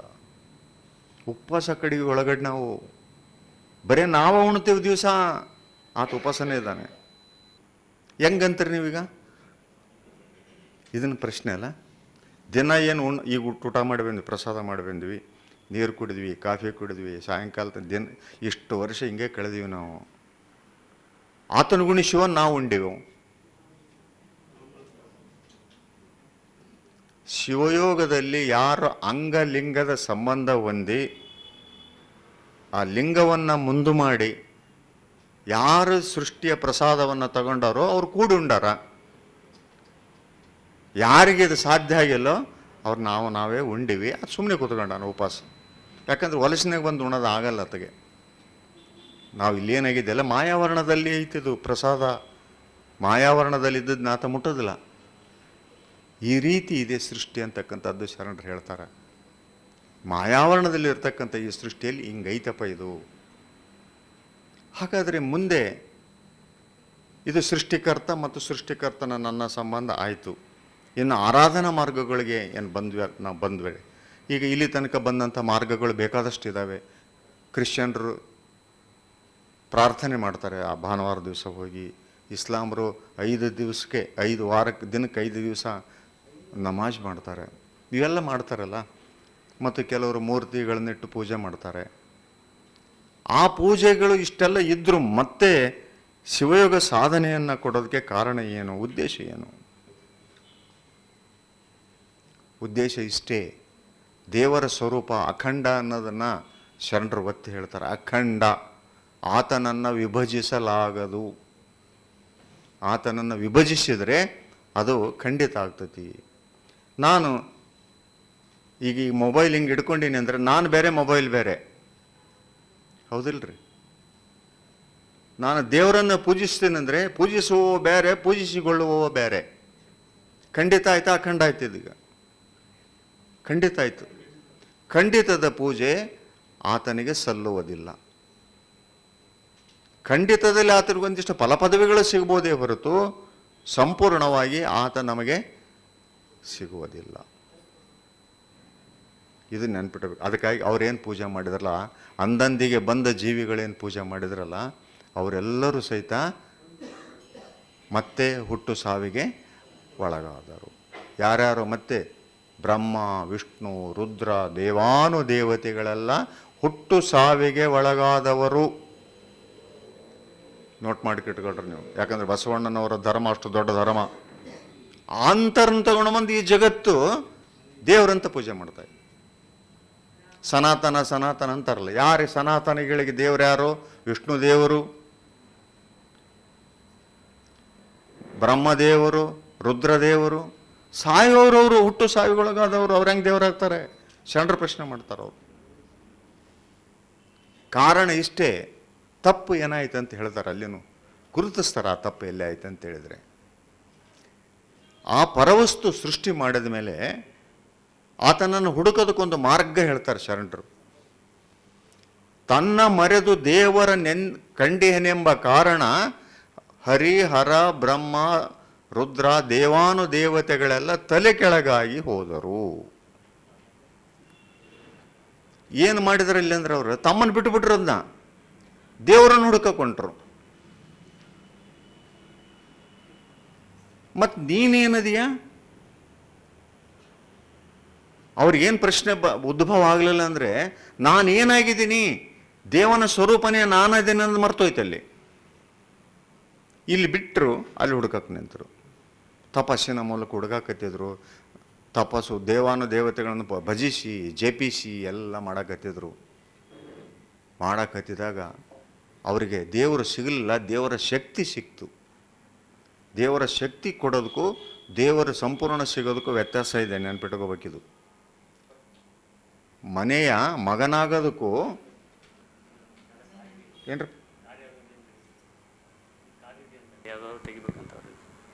ಇಲ್ಲಿ KA04 NE 3767 ಮತ್ತು KA04 MP 2666 ದಯವಿಟ್ಟು ಆ ಕಾರ್ನ ಬೇರೆ ಕಡೆ ನಿಲ್ಲಿಸ್ಬೇಕು ಅಂತ ಕೇಳ್ಕೊತೀನಿ. ಫೋನ್ ಮಾಡ್ತಾಯಿದ್ದಾರೆ. ಶನಾರ್ಥಿ ಮಾಡ್ರಿಪ್ಪ. ಈ ರೀತಿ ನೀವೊಂದು ವಚನ ಬಳಸ್ತೀರಿ ಕಂಟಿನ್ಯೂಯಸ್ ಆಗಿ, ಏನಂತ, ಇವನಾರವ ಇವನಾರವ ಇವನಾರವ ಎಂದೆನಿಸದಿರಯ್ಯ, ಇವನಮ್ಮವ ಇವನಮ್ಮವ ಇವನಮ್ಮವ ಎಂದೆನಿಸಯ್ಯ, ಕೂಡಲ ಸಂಗಮ ದೇವ ನಿಮ್ಮ ಮನೆಯ ಮಗನೆಂದೆನಿಸಯ್ಯ. ಮ್ಯಾಲಿನ 2 ಸಾಲು ಎಷ್ಟು 1000 ಸಾಲು ಬಳಸಿವೆ ಗೊತ್ತಿಲ್ಲ, ಕೆಳಗಿನ ಸಾಲ ಐತಲ್ಲ, ನಿಮ್ಮ ಮನೆಯ ಮಗನೆಂದೆನಿಸಯ್ಯ. ಯಾರು ಮುಟ್ಟಿಲ್ಲ ಅದನ್ನ. ಹೌದಾ ಇಲ್ಲ ಹೇಳ್ರಿ ನೀವು? ನಿಮ್ಮ ಮನೆಯ ಮಗನೆಂದೆನಿಸಯ್ಯ ಅಂದರೆ ಆತನ ಮನೆ ಯಾವುದು? ಇಲ್ಲಿ ಸಂವಾದ ಯಾರ ಜೊತೆಗೆ ಐತಿ? ದೇವನ ಜೊತೆಗೆ ಐತಿ. ನನ್ನನ್ನು ಕೂಲಿಯಾಳನ್ನಾಗಿ ಮಾಡಬೇಡ ನೀನು. ಒಬ್ಬ ಮನೆಗೆ ಯಜಮಾನ ಇದ್ದಾಗ ಯಜಮಾನ ಕೂಲಿ ಆಳುಗಳನ್ನ ಇಟ್ಕೊಂಡಿರ್ತಾನೆ, ಮನೆಯ ಮಗನೂ ಇರ್ತಾನೆ. ನಿನ್ನ ಆ ಮನೆ ಏನಿದೆಯಲ್ಲ, ಶುದ್ಧ ಪರಿಪೂರ್ಣವಾದಂಥ ಮನೆ ಇದೆಯಲ್ಲ, ಇದು ಆತನ ಮನೆ. ಆತನ ಮನೆಯೊಳಗೆ ಆತನ ಮಗ ಆಗಬೇಕಾದ್ರೆ ನಾವು ಸಂಪೂರ್ಣವಾಗಿ ಆತನಿಗೆ ಸರೆಂಡರ್ ಆಗಬೇಕು. ಈ ರೀತಿ ನಿಮ್ಮ ಮನೆಯ ಮಗನೆಂದೆನಿಸಯ್ಯ. ನನ್ನ ಯಾರು ಇವನಂತೇಳಿ ಹೊರಗಿಡ್ಬೇಡಪ್ಪ ನೀನು. ಹಂಗೆ ಹೇಳ್ಯಾರ ಅವರು. ನಾವು ಇದಕ್ಕೆ ಹೊರಗಡೆ ಬಳಸ್ಕೊಳಕತ್ತೀವಿ. ಇದನ್ನು ಬಳಸ್ಕೊಂಡದ್ದು ಹೊರಗ, ಇರೋದು ಒಳಗ. ಅದು ವಚನ ಗೊತ್ತಿರ್ಬೇಕಿದ್ ನಾವು. ಕೂಲಿ ಆಳುಗಳಿಗೆ ಏನು ಮಾಡ್ತಾನೆ, ಒಂದಿಷ್ಟು ಕೂಲಿ, ಈ ಪೂಜೆ ಮಾಡಿದ್ವಿ, ಒಂದಿಷ್ಟು ಪ್ರೀತಿ ಬಂತು, ಸಾಕು, ಸಾಯಂಕಾಲ ತನಕ ಕೂಲಿ ಮಾಡಿಸ್ಕೊಂಡು 500 ರೂಪಾಯಿ ಕೊಟ್ಟು ಕಳಿಸಿಬಿಡ್ತೀವಿಲ್ಲ ನಾವು. ಇವು ಆಯ್ತು ನೋಡಿ, ಕೂಲಿ ಆಳಿನ ಕೆಲಸ ಮುಗೀತು. ಮನೆಯಾಗ ಮಗ ಆದರೆ ಇಡೀ ಆತನ ಸಂಪತ್ತೆಲ್ಲ ಆತಂದೆ, ಮಗಂದೆ. ಮಗನನ್ನು ಮಾಡ್ಕೊ ನೀನು, ನಿಮ್ಮ ಮನೆಯ ಮಗನೇ. ಮತ್ತು ನನ್ನ ಮಗ ಮಾಡ್ಕೊಳಗ ಎಂತೆಂಥ ಉದಾಹರಣೆ ಕೊಡ್ತಾರೆ. ನಾನು ಒಬ್ಬ ತನ್ಬೇಡ, ನನ್ನ ಜೊತೆಗೆ ಶರಣರಿದ್ದಾರೆ, ಮಾದಾರ ಚೆನ್ನಯ್ಯ ಇದ್ದಾನೆ, ಡೋಹಾರ ಕಕ್ಕಯ್ಯ ಇದ್ದಾನೆ, ನಾನು ಹೊರಗಿಡ್ಬೇಡಪ್ಪ ನೀನು, ನನಗೆ ಯಾರೆಲ್ಲ ಅನ್ಬೇಡ ನೀನು. ಕೋರಿಕೆದೇವು ನೋಡ್ರಿ, ವಚನದಾಗ ನೋಡ್ರಿ ನೀವು ಬೇಕಾದ್ರೆ. ಎಂಥ ಕೋರಿಕೆ ಇದೆ ಅಂದರೆ ಇಲ್ಲಿ ಈ ಸೃಷ್ಟಿಯೊಳಗೆ, ಈ ರಚನೆಯೊಳಗೆ ಒಂದು ನಿರಾಕಾರ ನಿರವಯವಾದಂಥ ಒಂದು ವ್ಯವಸ್ಥೆ ಇದೆ. ಆ ಟ್ರಾನ್ಸೆಂಡಿಂಗ್ ಆ ಸ್ಟೇಟಿಗೆ ನಾವು ಒಳಗಡೆ ಹೋದ್ವಿ ಅಂದರೆ ಅಲ್ಲಿ ಆತ ನಮಗೆ ಸಿಗ್ತಾನೆ. ಪ್ರಾಣಲಿಂಗಿ ಶರಣ ಐಕ್ಯ ಅಂತ ಮೇಲಿನ 3 ಮಾರ್ಗಗಳದವಲ್ಲ, ಆತ ಅಲ್ಲಿ ನಮಗೆ ಸದೇಹವಾಗಿ ಸಿಗ್ತಾನೆ. ಅಂದರೆ ಬೆಳಕಿನ ರೂಪದಲ್ಲಿ ಸಿಗ್ತಾನೆ. ಕೆಳಗಿನ ಮಾರ್ಗದಲ್ಲಿ ಅಂಗಸ್ಥಳದಲ್ಲಿ ಮಾಡುವಾಗ ನಾವು ಆತನನ್ನು ಪೂಜಿಸಿ ಆರಾಧಿಸಿ ಆತನಿಗೆ ತೃಪ್ತಿಪಡಿಸಿ ಆತನ ಜೊತೆ ಕ್ರಿಯೆ ಮಾಡಿ ಪಡಿಬೇಕಾದದ್ದು. ಈಗ ಈ ರೀತಿ ಆತನಿಗೆ ಬೇಡ್ಕೊತಾರೆ. ಇಂಥ ಸಂದರ್ಭದಲ್ಲಿ ನಾವು ಪೂಜೆ ಮಾಡ್ತಕ್ಕಂಥ ಮಾರ್ಗವನ್ನು ನೋಡಿದೆ. ಅಷ್ಟವಿಧಾರ್ಚನೆ ಮಾಡ್ತಾರೆ, ನೋಡ್ತಾರೆ, ಬೆಣ್ಣೆ ಪೂಜೆ ಮಾಡ್ತಾರೆ. ಇವತ್ತು ಗಣಪತಿಗೆ ಬೆಣ್ಣೆ ಪೂಜೆ, ಅಭಿಷೇಕ ಯಾರಿಗೆ ಮುಟ್ತದು? ಅದಕ್ಕೆ ನಮ್ಮ ನಿಜಗುಣಾನಂದ ಸ್ವಾಮಿಗಳು ಚಲೋ ಹೇಳ್ತಿರ್ತಾರೆ ಅದನ್ನು. ಇವತ್ತು ಗಣೇಶನಿಗೆ ಬೆಣ್ಣೆ ಪೂಜೆ, ಪುರೋಹಿತನ ಮನೆಯಲ್ಲಿ ಹೋಳಿಗೆಗೆ ತುಪ್ಪದ ಪೂಜೆ ಅಂತ ಅವ್ರು ಹಾಸ್ಯವಾಗಿ ಹೇಳ್ತಿರ್ತಾರೆ. ಅವ್ರ ಶೈಲಿ ಹಂಗೆ ಅಲ್ಲ, ಅದು ನಿಜ. ಅದು ಇದ್ದದ್ದನ್ನು ಸತ್ಯನ ವಿಡಂಬನೆ ಮಾಡಿ ಹೇಳ್ತಾರೆ ಅವರಷ್ಟು. ನಿಜ ಅದು. ರೀ ಯಾರಿಗೆ ಮಾಡಕತ್ತಿ? ಅದೇನು ತಿಂತೈತೆ ಉಣ್ತೈತೆ? ಏನು ಮಾಡಕತ್ತೀರಿ ನೀವು? ಸುಮ್ಮನೆ ಕ್ವಿಂಟಲ್ ಗಟ್ಟಲೆ ಬೆಣ್ಣೆ ಹಾಳು ಮಾಡಕತ್ತೀರಿ. ಅದಕ್ಕಾಗಿ ಅವ್ರು ಹೇಳ್ತಾರೆ, ನಿಜವಾಗಿ ಏನು ಉಣ್ತಾ ಇದ್ದದ ನೋಡ್ರಿ, ಉಣ್ಲಾರ್ದನ್ನ ನೀವಲ್ಲಿ ಮುಟ್ಟಕ್ಕೆ ಹೋಗ್ಬೇಡ್ರಿ ಅಂತಕ್ಕಂಥದ್ದು ಹೇಳ್ತಾರೆ. ಅದಕ್ಕೆ ಅಷ್ಟವಿಧಾರ್ಚನೆಯ ಮಾಡಿ ಒಲಿಸುವನೇ ಅಯ್ಯ ನೀನು ಬಹಿರಂಗ ವ್ಯವಹಾರ ದೂರಿಸ್ತನು. ನೀನು ಮೈ ತೊಳಿತೀವಿ, ದೇವರನ್ನು ಸಾಬೂನು ಹಚ್ಚಿ ತೊಳಿತೀವಿ, ಏನೇನೋ ಮಾಡ್ತೀವಿ, ಯಾವಾಗ ಹೊರಗೆ ಕರೆಕ್ಟಾಗಿ ಎಳೆದು ಬಿಟ್ಟಿರ್ತಾರೆ ಪೂಜೆ ಮಾಡಾಗ. ಮತ್ತು ಅದೆಲ್ಲ ಆದಮೇಲೆ ಕಂಪ್ಲೀಟಾಗಿ ಅದಕ್ಕೆಲ್ಲ ಇದು ಮಾಡಿ ಸಾಯಂಕಾಲ ಆತನ ಮಲಗಿಸ್ತೀವಿ, ಜೊತೆಗೆ ದೇವರನ್ನು ಮಲಗಿಸ್ತೀವಿ. ಅಲ್ಲ, ತಮಗೆ ನಿದ್ದೆ ಬಂದಿರ್ತದೆ, ಅವ್ರನ್ನ ಮಲಗಿಸ್ತಾರೆ. ಅದಕ್ಕೆ ಅವರು ಇದು ಅಷ್ಟವಿಧಾರ್ಚನೆ ಮಾರ್ಗ ಇದು. ಭಾಳ ಮಂದಿ ಅದನ್ನೇ ನಂಬ್ತಾರಲ್ರಿ. 9 ಗಂಟೆ ಒಳಗೆ ಹೋಗ್ಬೇಕ್ರಿ ದೇವಸ್ಥಾನಕ್ಕೆ, ಇಲ್ಲಕ್ಕೆ ದೇವರು ಮಲಗಿಬಿಡ್ತಾನೆ ಅಷ್ಟೊತ್ತಿಗೆ. ಒಂದು ಸಲ ನಮ್ಮ ಸ್ವಾಮಿಗಳದ್ದು ನೆನಪು ಭಾಳ ಬರ್ತೈತೆ. ಆ ನಿಜಗುಣ ಸ್ವಾಮಿಗಳು ಹೇಳ್ತಾರೆ ಅದ್ರಾಗ 12 ಗಂಟೆಗೆ ಹೋಗ್ಬಿಟ್ರಂತೆ ಯಾರೋ ಇಂದಿರಾ ಗಾಂಧಿ, ತಿರುಪತಿ ತಿಮ್ಮಪ್ಪನ ಇದಕ್ಕೆ. ಇದ್ರ ಪ್ರಧಾನಮಂತ್ರಿ ಇಲ್ಲ ಪ್ರಧಾನಿಗಳು ಬಂದಾರ ಅಂತ ಅವ್ರು ಹೋಗಿ, ಇಲ್ರಿ ಇಷ್ಟೊತ್ತಿನಾಗಿ ಶಯನ ಸಮಯ ಇದನ್ನ ಎಬ್ಸಕ್ಕೆ ಬರಲ್ಲ ಅಂತ ಯಾರು ಅಂದ್ರಂತ. ಇಲ್ಲ ಪ್ರಧಾನಿ ಬಂದಾರ ಅಂದ್ರಂತ. ಪ್ರಧಾನಿ ಬಂದ್ಗಳು ಎದ್ದು ಬಿಡ್ತಾನತ, ಎಬ್ಬಿಸಿ ಅಷ್ಟೊತ್ತನೇ ಪೂಜೆ ಮಾಡಿಸ್ತಾರೆ. ತಿಳ್ಕೊಟ್ರೆ ನೀವು, ನಮ್ಮ ದೇವರು ಹಿಂಗಂದು ಅನುಕೂಲದವು. ಅದಕ್ಕೆ ಅಷ್ಟವಿಧಾರ್ಚನೆ ಏನಿದೆಯಲ್ಲ, ನಮ್ಮಲ್ಲಿ ಸಹಿತ ಅಷ್ಟವಿಧಾರ್ಚನೆ ಇದೆ. ಅದು ಎದಕ್ಕಂದರೆ ಮುಂದಿನದಕ್ಕೆ ಪೂರಕ. ಅಷ್ಟವಿಧಾರ್ಚನೆ ಮಾಡಿ ಒಲಿಸುವನೇ ಅಯ್ಯ ನೀನು ಬಹಿರಂಗ ವ್ಯವಹಾರ ದೂರಸ್ತನು. ಭಾಳ ಸ್ಪಷ್ಟ ಹೇಳ್ತಾಳೆ ಆತ್ಮಾದೇವಿದ ವಚನ. ನಿಮ್ಗೆ ಗೊತ್ತಿದೆ ಇದೇನಂತ. ಜಪ ತಪವ ಮಾಡಿ ಒಲಿಸುವೆನೇ ಅಯ್ಯ ನೀನು ವಾಂಗ್ಮನಕ್ಕತೀತನು. ಧ್ಯಾನವ ಮಾಡಿ ಒಲಿಸುವೆನೇ ಅಯ್ಯ, ಇದೇನ್ರ ಮುಂದಿನ ಲೈನು, ಬಹಿರಂಗ ವ್ಯವಹಾರ ದೂರಸ್ಥಾನ ಆಯ್ತದದು. ಅದು ಒಂದು ಹೇಳ್ತಾರೆ. ಅದಕ್ಕೆ ಈ ರೀತಿ ನೀನೆ ನನ್ನ ಹೃದಯ ಕಮಲದಲ್ಲಿಟ್ಟು ಒಲಿಸುವೆನೇ ಅಯ್ಯ ನೀನು ಸರ್ವಾಂಗ ವ್ಯಾಪ್ತನು. ಭಾವದಿಂದ ಪ್ರಮಾಣಿಸಿ ಪೂಜಿಸುವೆನೇ ಅಯ್ಯ ನೀನು ಸರ್ವಾಂಗ ಬರೆಸ್ತನು. ನಿನ್ನನ್ನು ಒಲಿಸಲು ಎನ್ನಳವಲ್ಲ ನೀನೇ ಒಲಿಯೋದು ಸುಖವಯ್ಯ ಚೆನ್ನ ಮಲ್ಲಿಕಾರ್ಜುನ. ಮತ್ತು ಹೆಂಗೆ ಒಲಿಸೋದು? ಎಷ್ಟು ಬುದ್ಧಿವಂತ ದೇವರಂದರೆ ಸುಮ್ಮನೆ ಇವ್ರೇನು ಹೇಳ್ಯಾರಲ್ಲ ಎಲ್ಲ ಸುಳ್ಳುಗಳಿವು. ಆತ ಭಾಳ ಸಾಮಾನ್ಯ ಅಲ್ಲ ಆತ. ಅದಕ್ಕೆ ಇದನ್ನೆಲ್ಲ ನೋಡಿದಂಥ ಅಲ್ಲಮ ಬಸವಣ್ಣವ್ರ ಸಮೀಪ ಬಂದು ಒಂದು ಮಾತು ಹೇಳ್ತಾನೆ. ನೆನೆದೆಂದರೆ ಮನಕ್ಕೆ ಸಿಲುಕದು, ಅರಿದಿಹನೆಂದಡೆ ಕುರುಹಿಂಗೆ ಬಾರದು, ಪೂಜಿಸಿಹನೆಂದಡೆ ಮೂರ್ತಿಯಲ್ಲ, ತನುವಿನಲ್ಲಿಲ್ಲದ ಮನದಲ್ಲಿಲ್ಲದ ಮಹಾಗಣ ನಿಮ್ಮ ಮನಕ್ಕೆ ವೇದ್ಯವಾದ ಪರ್ಯಂತಯ್ಯ. ಗುಹೇಶ್ವರನೆಂಬ ಲಿಂಗ ಜಗದ ಕಣ್ಣಿಗೆ ಕತ್ತಲಿ ಕವಿಸಿ ತನ್ನ ತಪ್ಪಿಸಿಕೊಂಬ ಭೇದ, ತನ್ನ ತಪ್ಪಿಕೊಂಡ ಲಿಂಗ ನಿಮ್ಮೊಳಗೆ ನೆಲೆಯಂತ ಪರ್ಯಂತು ಹೇಳ ಸಂಗನ ಬಸವಣ್ಣ. ಬಸವಣ್ಣ ಕೇಳ್ತಾನೆ, ಯಾರು ಕೈಗೆ ಸಿಗದಾತ ನಿನ್ನ ಮನಸ್ಸಿನಾಗ ಹೆಂಗೆ ನೆಲೆ ನಿಲ್ಲಿಸಿದಿ? ಇದು ವಿಶೇಷತೆ, ಶರಣರದ್ದು ವಿಶೇಷತೆ. ಕಾರಣ ಇಷ್ಟೇ, ಈ ತಂತ್ರಜ್ಞಾನವನ್ನು ಹೆಂಗೆ ಕೊಡ್ತಾರೆ ಶರಣರು ಅಂತಂದರೆ, ಯಾವುದನ್ನು ನಾವು ಅಲ್ಲಿಂದ ಪಡೆದಿದ್ದೋ ಅದನ್ನು ಸಮರ್ಪಣೆ ಮಾಡಿಕೊಳ್ತಕ್ಕಂಥದ್ದು.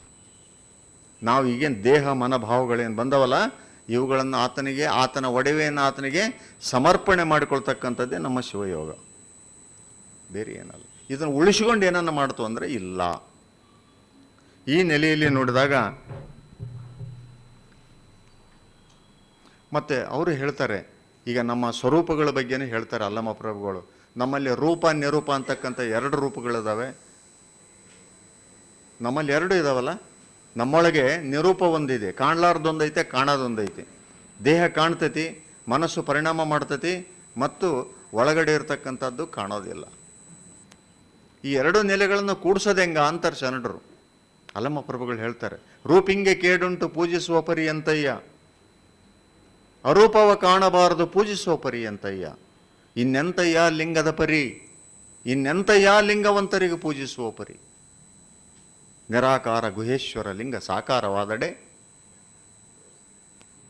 ಈ ತಂತ್ರಜ್ಞಾನ ಬಸವಣ್ಣನವರು ಏನು ಆವಿಷ್ಕಾರ ಮಾಡಿದಂಥ ಜ್ಞಾನ ನೆನಪಿಟ್ಟಕೋಬೇಕಿನ್ನು. ಈ ರೀತಿ ತಂತ್ರಜ್ಞಾನವನ್ನು ಶಿವನ ಸೃಷ್ಟಿಗೆ, ಮಾಯಾವರಣದ ಸೃಷ್ಟಿಗೆ ಸಿಗದಂತೆ ತನ್ನನ್ನು ತಾನು ರಕ್ಷಿಸಿಕೊಳ್ಳುವ ಒಂದು ತಂತ್ರಜ್ಞಾನ ಬಸವಣ್ಣನವರು ಕಂಡು ಹಿಡಿದು ಕೂಡಲೇ ಆತನ ಸಮೀಪ ಸಾಗರೋಪಾದಿಯಲ್ಲಿ ಜನ ಬಂದರು. ನೆನ್ಪಿಟ್ಕೋಬೇಕಿದ್ನ ಎಲ್ಲ ಧರ್ಮಗಳ ಅನುಯಾಯಿಗಳು ಓಡಾಡಿ ಬಂದರು. ಮುಸ್ಲಿಮರು ಬಂದರು, ಮರುಳಶಂಕರ ದೇವ ಎಲ್ಲಿಂದ ಬಂದ? ಮತ್ತು ಭೂಪಾಲ, ಕಾಶ್ಮೀರ ಬದಲಿಂದ ಭೂಪಾಲ ಬಂದ, ಮಹಾದೇವ ಭೂಪಾಲ. ವೈಷ್ಣವ ಪಂಥದ ಗುಪ್ತ ಮಂಚಣ್ಣ ಬಂದ, ಮಧುವರಸ ಬಂದ, ನಾಥ ಪಂಥದ ಅಲ್ಲಮ ಪ್ರಭುಗಳು ಬಂದರು, ಸಿದ್ಧ ಪಂಥದವರು ಬಂದರು, ಅದ್ಯಾವುದು ವೀರಶೈವದ ರೇವಣ ಸಿದ್ಧರು ಬಂದರು. ಯಾಕೆ ಬಂದರು? ಅವರೆಲ್ಲರೇನು ಧರ್ಮದಾಗಿದ್ದಿಲ್ಲ ಅಷ್ಟೊತ್ತಿಗೆ ಇದ್ದರು. ಆದರೆ ಆಯಾಯ ತಮ್ಮ ಅನುಸರಣೆ ಮಾಡ್ತಕ್ಕಂಥ ಧರ್ಮಗಳ ಮಿತಿ ಗೊತ್ತಿತ್ತು ಅವರಿಗೆ. ಅದಕ್ಕೆ ಬಸವಣ್ಣವ್ರ ಹತ್ರ ಬಂದು ಸರೆಂಡರ್ ಆದರು. ಎಲ್ಲರೂ ಲಿಂಗಧಾರಿಗಳಾದರು. ಈ ಲಿಂಗ ಧರಿಸುವ ಮೂಲಕ ಸಾವನ್ನು ಮೀರುವ ತಂತ್ರವನ್ನು ಕಂಡುಹಿಡ್ಕೊಂಡ್ರು. ಇದು ವಿಶೇಷತೆ ಬಸವಣ್ಣಂದು. ಅದಕ್ಕಾಗಿ ನಮ್ಮ ಆರಾಧನಾ ಮಾರ್ಗ ಐತಲ್ಲ, ಇದು ಸಣ್ಣ ಅದಲ್ಲ, ಸಾವನ್ನು ಮೀರುವ ಮಾರ್ಗ. ಜಗತ್ತಿನಲ್ಲಿ ಯಾರೂ ಇಂಥ ಮಾರ್ಗವನ್ನು ಕೊಟ್ಟಿಲ್ಲ. ಅದಕ್ಕೆ ಅರಿವು ಹೆಂಗೆ ಹೇಳ್ತಾರೆ ಅಲ್ಲಮ್ಮ ಪ್ರಭುಗಳು, ಎಲ್ಲವನ್ನರಿಯಬಹುದು, ಸಾವನ್ನರಿಯಬಾರದು. ಸಕಲ ವಿದ್ಯೆ ಸಕಲ ವ್ಯಾಪ್ತಿಯನ್ನರಿಯಬಹುದು, ಸಾವನ್ನರಿಯಬಾರದು. ದೇವಾನುದೇವತೆಗಳಿಗೂ ಸಾವು, ಎಲ್ಲರಿಗೂ ಸಾವು. ಸಾವನ್ನರಿಯದೆ ಮನುಜರ ಅರಳಮುರಳರ ಮನುಜರ ನೇನೆಂಬೆ. ಈ ಸಾವರ ಜೀವರ ಕೈಯಲ್ಲಿ ಪೂಜಿಸಿಕೊಂಬುದು ಮಾನಹಾನಿ ಕಾಣ ಗುಹೇಶ್ವರ. ನಿಮಗೆ ಅಪಮಾನ ಅಂತಾರವರು. ಯಾಕಂದ್ರೆ ಅವರೊಳಗೆ ಎಂಥದ್ದಿಟ್ಟು ನೀವು ಅರಿವಂದರೆ ಸಾವನ್ನು ಮೀರುವ ಅರಿವನ್ನಿಟ್ಟು ನೀವು ಬಳಸ್ಕೊಳ್ಳಿಲ್ಲದನ್ನವರು. ಅದಕ್ಕಾಗಿ ಓಡೋಡಿ ಬಂದರು, ಎಲ್ಲರೂ ಓಡೋಡಿ ಬಂದರು. ಈ ಲಿಂಗ ಅಂದ್ರೇನು ಸಣ್ಣದಲ್ಲ ಇದು, ಇಷ್ಟು ಲಿಂಗ ಅಂದ್ರೆ ಸಣ್ಣದಲ್ಲ ಇದು.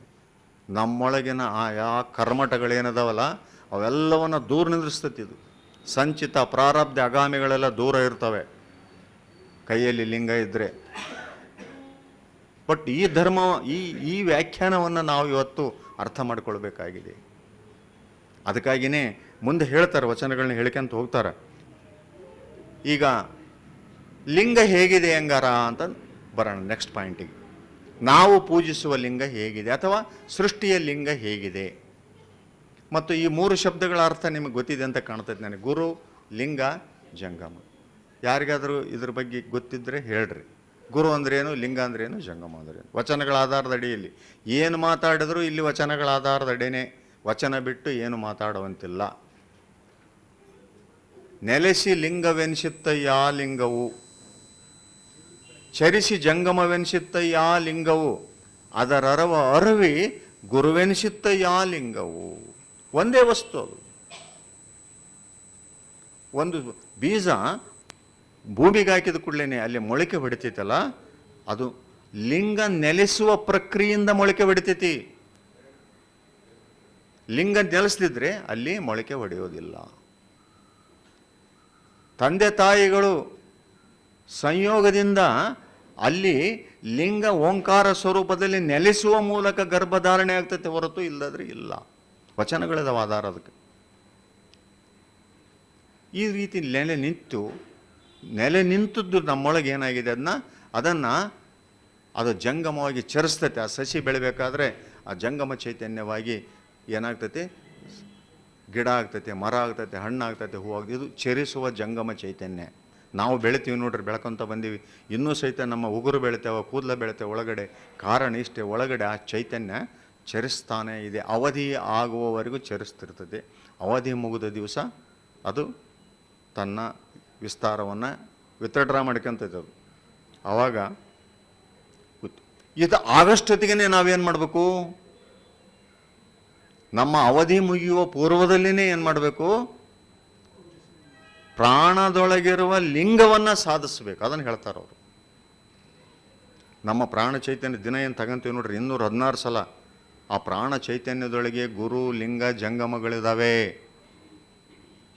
ಅವುಗಳನ್ನು ಸಾಧಿಸುವ ಪ್ರಕ್ರಿಯೆ ಇದೆಯಲ್ಲ, ಅದು ಜೀವಂತ ಇರುವಾಗಲೇ ಆಗಬೇಕಂತ ಹೇಳ್ತಾರೆ. ಕಾಯ ಒಳೆಯದ ಮನ್ನ ಕೂಡಬಲ್ಲಡೆ ಗುಹೇಶ್ವರ ಲಿಂಗಕ್ಕೆ ಬೇರೆ ಠಾವುಂಟೆ. ಕಾಯ ಅಳಿಯದ ಮುನ್ನ ಆಗಬೇಕಿದು. ಪ್ರಾಣದೊಳಗಿನ ಲಿಂಗವನ್ನು ನೀವು ಕೂಡಿದ್ರಿ ಅಂದರೆ ಅದೇ ಪ್ರಾಣಲಿಂಗ. ಪ್ರಾಣಲಿಂಗಿ ಸ್ಥಿತಿಗೆ ನಾವು ಮುಟ್ಟಿದ್ವಿ ಅಂದರೆ ಸಾವು ನಮ್ಮನ್ನು ಮುಟ್ಟಲಾರದು. ಇದು ನಮಗೆ ಗೊತ್ತಿರಬೇಕು. ಆದರೆ ಇಂಥ ಲಿಂಗ ಹೆಂಗೈತೆ ಅಂತಂದರೆ, ಲಿಂಗ ಸ್ಥೂಲವೆಂಬರು ಕೆಲವರು, ಲಿಂಗ ಸೂಕ್ಷ್ಮವೆಂಬರು ಕೆಲವರು. ಲಿಂಗ ಸ್ಥೂಲವಲ್ಲ, ಲಿಂಗ ಸೂಕ್ಷ್ಮ ಅಲ್ಲ. ಸ್ಥೂಲ ಸೂಕ್ಷ್ಮದ ಮೇಲಣ ಜ್ಞಾನರೂಪು ಲಿಂಗ. ಭಾಳ ಸೂಕ್ಷ್ಮ ಇದೆ ವಿಷಯ. ಶಿವಯೋಗದಲ್ಲಿ ನಾವು ಹಿಡ್ಕೊಂಡಾಗ ಆ ಸೂಕ್ಷ್ಮ ರೂಪು ಏನಿದೆಯಲ್ಲ, ಆ ಸ್ಥೂಲ ಮತ್ತು ಸೂಕ್ಷ್ಮಗಳ ಸಂಯೋಜನೆಯಲ್ಲಿ ಒಂದು ಹೊರಗೆ ಬೆಳಕು ಕಾಣ್ತತಿ. ಅದು ಜ್ಞಾನ ರೂಪದ ಬೆಳಕು. ಅದು ಆ ಬೆಳಕು ಏನಾಗ್ತೈತೆ ಅಂದ್ರೆ, ಆ ಪ್ರೊಸೆಸ್ ಹೆಂಗೈತೆ ಅಂದರೆ, ಆ ಬೆಳಕು ಫೋರ್ಸ್ ಹೆಂಗಿರ್ಬೇಕಂತಂದರೆ, ಅದು ಮತ್ತೆ ಕರಸ್ಥಲಕ್ಕೆ ಬಂದು ಕಣ್ಣಿನ ಮೂಲಕ ಒಳಗೋಗಿ ಇಂದ್ರಿಯದಲ್ಲಿ ವಿಸ್ತಾರ ಆಗಬೇಕದು.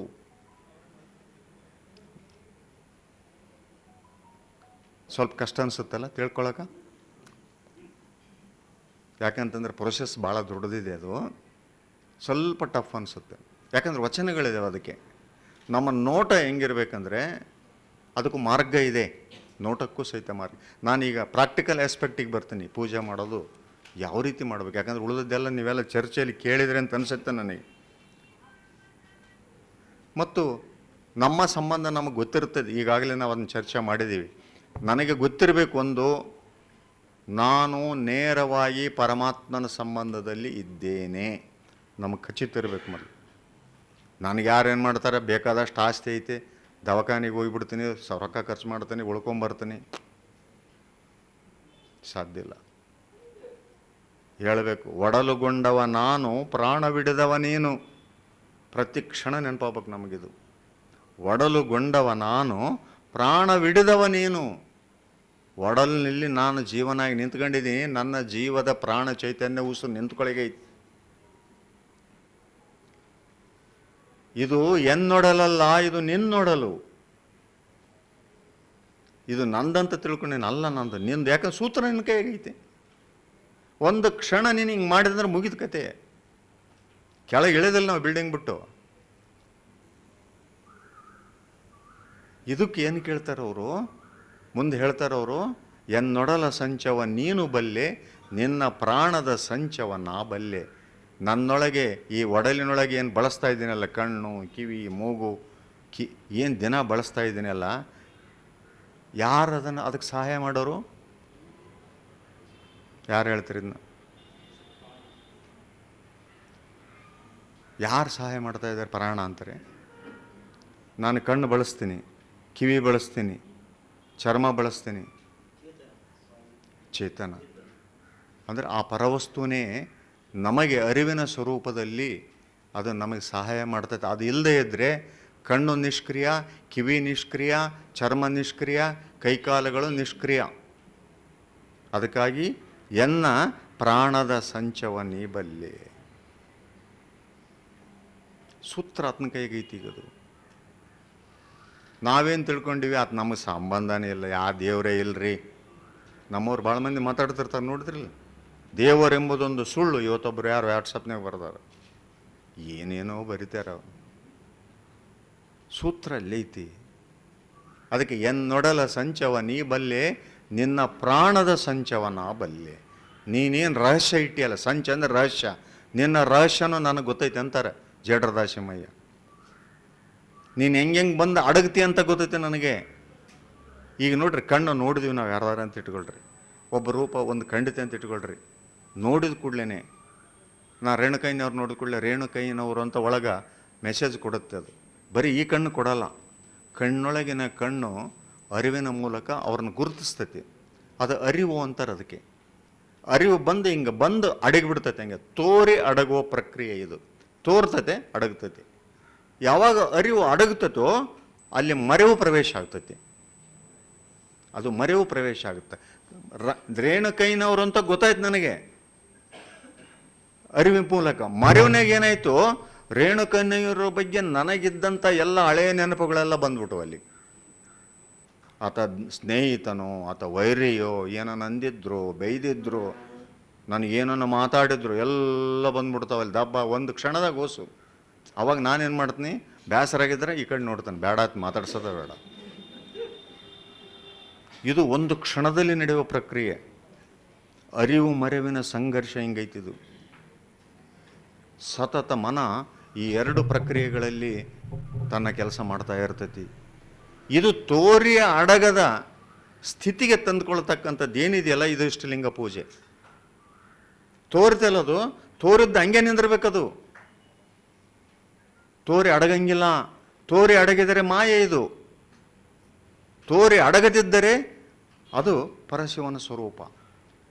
ಇವ್ರು ನೋಡಿದ ಕೂಡಲೇ ನನಗೆ ಯಾವ ಬೆನ್ನಲ್ಲ ಇಲ್ಲ, ಆತನಲ್ಲಿಯೂ ಸಹಿತ ಆ ದೇವ ಸ್ವರೂಪ ಇದೆಯಲ್ಲ ಅನ್ನೋ ನೋಟ ನನಗೆ ಬಂತಂದರೆ ಅದು ಪೂಜೆ ಕೆಲಸ ಮಾಡಿದೆ ಆಗುತ್ತಂಗ. ಶರಣರಿಗೆ, ಬಸವಣ್ಣನವರಿಗೆ ಮನೆಗೆ ಬಂದ ಕಳ್ಳನನ್ನಾಗಿ ಕಾಣೋಕ್ಕಾಗಲಿಲ್ಲ ಅವರಿಗೆ. ಕೂಡಲ ಸಂಘ ಅಂದ್ರವರು ಆ ರೀತಿ ದೃಷ್ಟಿ, ಅದು ಅಂಥ ದೃಷ್ಟಿ ಆಗುತ್ತೆ. ಇದು ಅರಿವಿನ ಪ್ರಕ್ರಿಯೆ. ಇದೇ ರೀತಿ ನಮ್ಮೊಳಗೆ ಅರಿವು ಬಂತು, ಅರಿವನ್ನು ಆಚರಿಸುವುದೇ ಲಿಂಗ. ಲಿಂಗ ಅಂದರೆ ಬೇರೆ ಏನಲ್ಲ. ನನಗೆ ಬಂತಿದು, ನನಗೆ ಓಂಕಾರ ಚೌಂಡಿಯವರು ದೇವ್ರ ಸ್ವರೂಪವಾಗಿ ನಾನು ಹೌದಪ್ಪ ದೇವ್ರ ಸ್ವರೂಪ ವಚನಗಳಲ್ಲಿ ಓದಿನಿ ಅಂತ ನೆನಪು ಬಂತು. ಕ್ರಿಯೆ ಮಾಡಲಿಲ್ಲ ಅಂದರೆ, ಬರೀ ಅವ್ರ ಬಗ್ಗೆ ನೆಗೆಟಿವ್ ಬಂದ್ಬಿಟ್ಟು ನನ್ನ ಮನಸ್ಸಿನಾಗಂದರೆ ಓದೆ ನಾನು, ಅದನ್ನು ನಾನು ಕಾರ್ಯರೂಪಕ್ಕೆ ತಂದ್ರೆ ಅದೇ ಲಿಂಗ. ಇನ್ನು ಜಂಗಮ ಅಂದರೆ ಆವಾಗ ಒಂದು ಪ್ರೇಮ ಬೆಳಿತೈತಿ ಒಳಗಡೆ. ಎಷ್ಟು ವೈರುಧ್ಯಗಳಿದ್ರೂ ಸಹಿತ ಆ ಒಂದು ದೃಷ್ಟಿ ಇತ್ತಲ್ಲ, ಆ ದೃಷ್ಟಿಯಲ್ಲಿ ಲಿಂಗ ಚರಿಸ್ತತೆ ಜಂಗಮವಾಗಿ. ಅಲ್ಲಿ ಒಂದು ಪ್ರೇಮ ಬೆಳೆದಿದೆ. ಗುರು, ಲಿಂಗ, ಜಂಗಮ ಅಂದರೆ ಪ್ರತಿ ಕ್ಷಣ ಈ ಮೂರು ಕೆಲಸ ಮಾಡ್ತಾನೇ ಇರ್ತವೆ. ನೆನ್ಪಿಟ್ಕೋಬೇಕು. ನಮ್ಗೆ ಗೊತ್ತಾಗಲ್ಲ ಇದಷ್ಟೇ. ನಾವು ಜಂಗಮ ಅಂದರೆ ಯಾವುದೋ ಒಂದು ಜಾತಿ, ಜಂಗಮ ಅಂದರೆ ಯಾವುದೋ ಒಂದು ಬಟ್ಟಿ, ನಮ್ಮೆಲ್ಲರೊಳಗೂ ಈ ಕೆಲಸ ನಡೀತಾ ಇರ್ತೈತಿ. ಈ ಮೂರೂ ತತ್ವಗಳನ್ನು ನಮ್ಮ ಪ್ರಾಣ ಚೈತನ್ಯದಲ್ಲಿ ನೆಲೆ ನಿಲ್ಲಿಸಿಕೊಳ್ಳಲು ನಾವು ಶಿವಯೋಗವನ್ನು ಆಧರಿಸಿದ್ದೇವೆ, ಅವಲಂಬಿಸಿದ್ದೇವೆ. ಇದು ಒಂದು ಪ್ರಮುಖವಾದಂಥ ಇದು. ಮತ್ತು ಇಲ್ಲಿ ಮಾಡೋದು ಹೆಂಗೆ ಅಂತ ಆ ಆಸ್ಪೆಕ್ಟಿಗೆ ಹೋಗೋಣ. ಇನ್ನು ಇದ್ರ ಬಗ್ಗೆನೂ ಭಾಳಷ್ಟು ವಚನಗಳಿದಾವೆ. ನೀವು ಹೆಂಗಂದ್ರೆ ಹಂಗೆ ಪ್ರಾಕ್ಟಿಕಲ್ ಏರಿಯಾಕ್ಕೆ ಹೋಗೋಣ, ಅಥವಾ ಸಮಯ ನೀವು ಹೆಂಗೆ ಹೇಳ್ತಾರೆ ಹಂಗೆ. ತುಂಬ ದೊಡ್ಡ ವಿಷಯ ಇದು. ಇದನ್ನ ಹೇಳ್ಕೊಂತ ಹೋದಂಗಲ್ಲ ಹಂಗೆ ಎಲ್ಲಿ ತನಕ ಹೋಗ್ತೈತಿ ಇದು. ಇವರೇ ಹೇಳಬೇಕು. ನಮ್ಮ ತುಂಬ ದೊಡ್ಡ ವಿಷಯ ಇತ್ತು. ಹಾಂ, ತುಂಬ ಜಾಸ್ತಿ ಇದೆ. ಲಿಂಗದ ಸ್ವರೂಪ ಆಯಿತು. ಸಂಕ್ಷಿಪ್ತವಾಗಿ ಕೊಡಿಯಪ್ಪ ಅದ್ರ ಬಗ್ಗೆ. ಸಂಕ್ಷಿಪ್ತವಾಗಿ ಮಾಡೋಣ್ರಿ? ಹೌದ್ರಪ್ಪ. ಹಾಂ, ಸರಿ. ಹಾಗಾದರೆ ದೇವರು ಹೇಗಿದ್ದಾನೆ ಅಂತ ಗೊತ್ತಾಯಿತು, ನನ್ನೊಳಗಿದ್ದಾನೆ ಅಂತ ಗೊತ್ತಾಗೈತಿ. ಈಗ ನನಗೆ ನನ್ನೊಳಗೆ ಇದ್ದರೆ ನನಗೆ ಈ ದೇವರು ಯಾಕೆ ಕಾಣಲಿಲ್ಲ? ಅಡ್ಡಿ ಏನಾಗಿದೆ? ನಾವು ಹೊರಗಡೆ ಹೋಗಿ ಯಾಕೆ ಪೂಜೆ ಮಾಡೋಕತ್ತೀನಿ, ಹೊರಗಡೆ ಆಶ್ರಯ ಮಾಡೋಕ್ಕೆ ಯಾಕತ್ತೀನಿ ಅಂದರೆ, ಅಲ್ಲಮ್ಮ ಪ್ರಭುಗಳು ಅದಕ್ಕೊಂದು ಹೇಳ್ತಾರೆ. ಏನಂತ? ರೂಪಿಂಗೆ ಕೇಡುಂಟು ಅರೂಪವ ಕಾಣಬಾರದು, ಆ ರೂಪು ನಿರೂಪನೊಳಗುವ ಒಡಗೂಡುವ ಪರ್ಯಂತು ಹೇಳ. ಒಳಗಡೆ ಇದಾವೆ ಎರಡು. ದೇಹ ಇಂದ್ರಿಯವೆಂಬ ಜಾತಿ ಸೂತಕವಿರಲು ಗುಹೇಶ್ವರ ಲಿಂಗವ ಮುಟ್ಟಬಾರದು ಕೇಳವ್ವ. ಒಳಗಡೆ ಅಡ್ಡಿಯಾಗಿದ್ದೇ ಇಂದ್ರಿಯಗಳು. ಭೇದ ಮಾಡ್ತಕ್ಕಂಥದ್ದೇ ಇಂದ್ರಿಯಗಳು. ಇಂದ್ರಿಯಗಳಂದರೆ ಯಾವಂದರೆ ಕಣ್ಣು, ಕಿವಿ, ಮೂಗು, ಇವು ಜ್ಞಾನೇಂದ್ರಿಯಗಳು, ಕರ್ಮೇಂದ್ರಿಯಗಳು, ವಿಷಯೇಂದ್ರಿಯಗಳು. ಇವು ಅಡ್ಡಿ ಮಾಡ್ತವೆ ನನ್ನೊಳಗೆ. ದೇವನನ್ನು ಕಾಣಲು, ಆತನನ್ನು ಸಮೀಪಿಸಲು ಅಡ್ಡಿಯಾದಂಥವು ಯಾವಂತಂದರೆ ಇಂದ್ರಿಯಗಳು. ಮತ್ತು ಏನು ಮಾಡ್ಬೇಕು ಇಂದ್ರಿಯಗಳಿಗೀಗ? ಇವುಗಳನ್ನೇನು ಹತ್ತಿಕ್ಕಿ ಗಂಟಾಕಿ ಏನಕ್ಕೆ ದಾರ ಹಾಕಿ ಕಟ್ಟಬೇಕೋ, ಅಥವಾ ಬೇರೆ ಏನಾದರೂ ಮಾರ್ಗ ಇದೆಯೋ? ಅಷ್ಟಾಂಗ ಯೋಗದಲ್ಲಿ ಈ ಇಂದ್ರಿಯಗಳನ್ನು ಸಪ್ರೆಸ್ ಮಾಡ್ತಕ್ಕಂಥ ವ್ಯವಸ್ಥೆ ಅಷ್ಟಾಂಗ ಯೋಗ. ಅದು ಕಣ್ಣು ಮುಚ್ಕೊಂಡು ಧ್ಯಾನ ಮಾಡ್ತಾರವರು. ಅಷ್ಟಾಂಗ ಯೋಗದಲ್ಲಿ ತಪಸ್ಸು ಮಾಡಿದ್ದಾರೆ ನೋಡ್ರಿ ಋಷಿಮುನಿಗಳು. ಕಣ್ಣು ಮುಚ್ಕೊಂಡು ಸಾವಿರಾರು ವರ್ಷ, ನೂರಾರು ವರ್ಷ ಕುಂತ್ಕೊಂತಾರವ್ರು. ಅಂದರೆ ಇಂದ್ರಿಯಗಳಿಗೆ ದೇಹಕ್ಕೆ ಆಹಾರ ಕೊಟ್ಟರೆ ಇಂದ್ರಿಯಗಳಿಗೆ ಆಹಾರ ಸಿಗುತ್ತಂತೇಳಿ ಏನೂ ತಿನ್ನಂಗಿಲ್ಲ ಅವರು. ತರಗಲೆಗಳನ್ನೇ ತಿಂದು ತಪಸ್ಸು ಮಾಡ್ತಾರೆ. ಓಂ ನಮಃ ಶಿವಾಯ, ಓಂ ನಮಃ ಶಿವಾಯ, ಓಂ ನಮಃ ಶಿವಾಯ ಮಂತ್ರ ಸಂಪೂರ್ಣ ಅನುಸಂಧಾನ. ಸಾಧನೆ ಏನು ಇಲ್ಲ ಅಂತ ಅಂದ್ಬಿಟ್ರದ್ದು, ಸಾಮಾನ್ಯ ಸಾಧನೆ ಅಲ್ಲ ಅದು. ಆದರೆ ಇಂದ್ರಿಯಗಳ ಆ ಫೋರ್ಸ್ನಾಗ ಏನತ್ತವಂದರೆ ಇಂದ್ರಿಯಗಳು ಹಂಗೆ ಉಳ್ಕೊತಾವು, ಸಪ್ರೆಸ್ ಆಗಿಬಿಡ್ತಾವೆ. ಇದು ಆ ರೀತಿ ಮಾಡಿ ದೇವನ ಶಕ್ತಿಯನ್ನು ಪಡೆದಂಥವ್ರು ಅಷ್ಟಾಂಗ ಯೋಗಿಗಳು. ನೆನಪಿಟ್ಕೋಬೇಕು. ಯಾವುದೇ ಋಷಿಮುನಿಗಳು ತಗೊಳ್ರಿ ನೀವು. ನಮ್ಮ ಶರಣರು ಏನು ಹೇಳಿದ್ರು, ಹಂಗೆ ಮಾಡಬಾರ್ದು ಅಂದ್ರೆ ಅವರು. ನಮ್ಮ ಶರಣರು ಏನು ಹೇಳ್ತಾರೆ, ಇಂದ್ರಿಯಗಳು ಅಂತಕ್ಕಂಥದ್ದು ಏನಿದಾವಲ್ಲ, ಜಗತ್ತಿನ ಜೊತೆ ನಿನ್ನ ಸಂಪರ್ಕ ಏರ್ಪಡಿಸ್ತಕ್ಕಂಥದ್ದು ಯಾವುದಾದ್ರೂ ಇದ್ದರೆ ಅವು ಇಂದ್ರಿಯಗಳ ಮೂಲಕನೇ ನೀನು ಕನೆಕ್ಟ್ ಆಗ್ಬೇಕು. ನೀನು ಹೆಂಗೆ ಸಾಧ್ಯ ಐತೆ? ನಿನ್ನ ಕಣ್ಣಿಲ್ಲ ಅಂದರೆ, ನಿನ್ನ ಕೈ ಇಲ್ಲ ಅಂದರೆ, ನಿನ್ನ ಕಾಲಿಲ್ಲ ಅಂದರೆ ಕನೆಕ್ಟ್ ಆಗ್ತಿ ಹೆಂಗಾಗ್ತೀಯ ನೀನು? ಕನೆಕ್ಟ್ ಬಳಸಲೇಬೇಕಲ್ಲ ಅವನ್ನ. ನೀನು ಹೆಂಗೆ ಬಳಸ್ತೀಯ? ನೀನು ಬರೀ ಕಣ್ಮುಚ್ಕೊಂಡು ಎಷ್ಟು ವರ್ಷ ಕೂಡ್ತೀಯ? ಅದಕ್ಕೇನು ಮಾಡಬೇಕು? ಅದು ಅದಕ್ಕಾಗಿ ತಯಾರು ಮಾಡಿಲ್ಲ ಆತ. ಆ ಇಂದ್ರಿಯಗಳಿಗೆ ಬೆಳಕು ತೋರಿಸ್ಬೇಕಾಗಿದೆ. ಸರಿಯಾದ ಮಾರ್ಗದಲ್ಲಿ ನಡೆಯುವ ಬೆಳಕು ತೋರಿಸ್ತಕ್ಕಂಥ ಮಾರ್ಗ ಶರಣರು. ಅದಕ್ಕೇನು ಮಾಡಿದ್ರು? ಹೆಂಗೆ ತೋರಿಸೋದು? ಕಣ್ಣು ಮುಚ್ಚಿಕೊಂಡು ಮಾಡಿದರೆ ಭಾವಮನಗಳಿಗೆ ಬೆಳಕು ಸಿಗ್ತೈತಿ, ಶಕ್ತಿ ಸಿಗ್ತೈತಿ, ಇಂದ್ರಿಯಗಳು ಹೊರಗುಳ್ಕಂತವೆ. ಅದಕ್ಕಾಗಿ ಏನಾದರೂ ನೋಡೋದು ನಿಮ್ಗೆ ತಪಸ್ಸುಗಳ ಕಥೆ ಏನಾಗಿದೆ ಗೊತ್ತಾಗಿತ್ತಲ್ಲ, ಗೊತ್ತಿದೆ ನಿಮ್ಗೆ. ಅದರ ವಚನಗಳಲ್ಲಿ ಹೇಳ್ತಾರವ್ರು. ವಿಶ್ವಾಮಿತ್ರನ ಕಥೆ ಏನಾಯಿತು? 12 ವರ್ಷ ತಪಸ್ಸು ಮಾಡಿ ಮೇನಕಿಯ ಕಾಲಿನ ಗೆಜ್ಜೆಯ ಶಬ್ದ ಅಷ್ಟು ಒಳಗಡೆ ಚಲನೆ ಉಂಟು ಮಾಡಿತ್ತಂದರೆ ಏನು ನಿನ್ನ ಸಾಧನಾ ಮಾರ್ಗ? ಒಬ್ಬರ ಇಬ್ಬರ ಗದ್ಲಕ್ಕೆ ಬಿದ್ದವರು. ಪರಾಶರ ಮುನಿ ಒಬ್ಬರ. ದೇವಾನ ದೇವತೆಗಳೆಲ್ಲ ಕತೆ ಅದೇ ರೀ. ಕಾರಣ ಇಂದ್ರಿಯಗಳು ಹೊರಗುಳಿದಿದ್ದು, ಇಂದ್ರಿಯಗಳು ಹೊರಗುಳಿದಿದ್ದು. ಪೂರ್ಣ ಮಾರ್ಗ ಅಲ್ಲ ಅದು, ಸಾಧನೆಯ ಪೂರ್ಣ ಮಾರ್ಗ ಅಲ್ಲ. ಅದಕ್ಕೆ ಶರಣರು ಏನು ಮಾಡಿದ್ರು? ಆ ಪಶ್ಚಿಮ ಚಕ್ರದ ಬೆಳಕನ್ನು ಕರಸ್ಥಲಕ್ಕೆ ತಂದು ತದೇಕ ದೃಷ್ಟಿಯಿಂದ ನೋಡಿ ನೋಡಿ ನೋಡಿ ಆ ದೃಷ್ಟಿ ಗಟ್ಟಿಯಾದಂಗಲ್ಲಿ ಏನಾಗುತ್ತೆ, ಅಲ್ಲಿನ ಬೆಳಕು ಕಣ್ಣಿನ ಮೂಲಕ ಮತ್ತೆ ಒಳಗೋಗ್ತೈತಿ. ಒಳಗೋಗಿ ಇಂದ್ರಿಯಗಳಿಗೆ ವ್ಯಾಪಿಸ್ತೈತಿ. ಅದು ಸರ್ವಾಂಗಗಳಿಗೆ ವ್ಯಾಪಿಸ್ತೈತಿ. ಸರ್ವಾಂಗಗಳಿಗೆ ವ್ಯಾಪಿಸಿದಾಗ ಆ ಕಣ್ಣು, ಕಿವಿ, ಮೂಗು, ನಾಲಿಗೆ ಎಲ್ಲವೂ ಸಹಿತ ಶುದ್ಧ ರೂಪದಲ್ಲಿ ಕಾಣ್ತಾವೆ ನಮಗವು. ಅದಕ್ಕೆ ಮೋಳಿಗೆ ಮಹಾದೇವಮ್ಮ ಒಂದು ವಚನದಾಗಿ ಹೇಳ್ತಾರಲ್ರಿ, ಎಸುವವರ ಬಲ್ಲೆ ಎಸೆದ ಬಾಣ ತಿರುಗಿ ಬಪ್ಪಂತೆ ಎಸುವವ್ರನ್ನೊಬ್ಬರನ್ನೂ ಕಾಣೆ. ಒಂದು ಬಾಣ ಬಿಟ್ಟ ಮೇಲೆ ಆ ಬಾಣ ಹೆಂಗೆ ಬರ್ಬೇಕಂತಂದ್ರೆ ವಾಪಸ್ ಬರ್ಬೇಕಂತ ನಮ್ಮ ಕಡೆ. ಪೂಜಿಸುವವರ ಬಲ್ಲೆ ಪೂಜಿಸಿದ ಬೆಳಕು ಅಭಿಮುಖವಾಗಿ ಅಂಗವ ವೇದಿಸಿದವರನ್ನೊಬ್ಬರನ್ನೂ ಕಾಣೆ. ಬಂದು ಒಳಗಡೆ ಹೋಗಿ ಆ ಅಂಗಾಂಗಗಳಿಗೆಲ್ಲ ವಿಸ್ತಾರ ಆಗ್ಬೇಕಂತ ಹೇಳ್ತಾರೆ ಅವರು. ನಡೆಯಂತೆ ನುಡಿ, ನುಡಿಗೆ ತಕ್ಕ ನಡೆ, ಇಲ್ಲದಿದ್ದರೆ ಆತನನ್ನು ನಾನು ಸಾಧಕ ಅನ್ನಂಗಿಲ್ಲ ಅಂತ ಹೇಳ್ತಾರೆ ಅವರು. ಅಂದರೆ ಕಣ್ಣು ಬೆಳಕು ಸಿಕ್ತೆ ಅಂತ ಕೂಡಲೇ, ಈ ಕಣ್ಣಿಗೆ ಒಳಗಿನ ಕಣ್ಣು ತೆಗಿತೆ ಅಂದ ಕೂಡಲೇ ಅದೇನು ಮಾಡ್ತತಿ? ಸರಿಯಾಗಿ ನೋಡ್ತತಿ. ಯಾವ ರೀತಿ ನೋಡ್ತತಿ?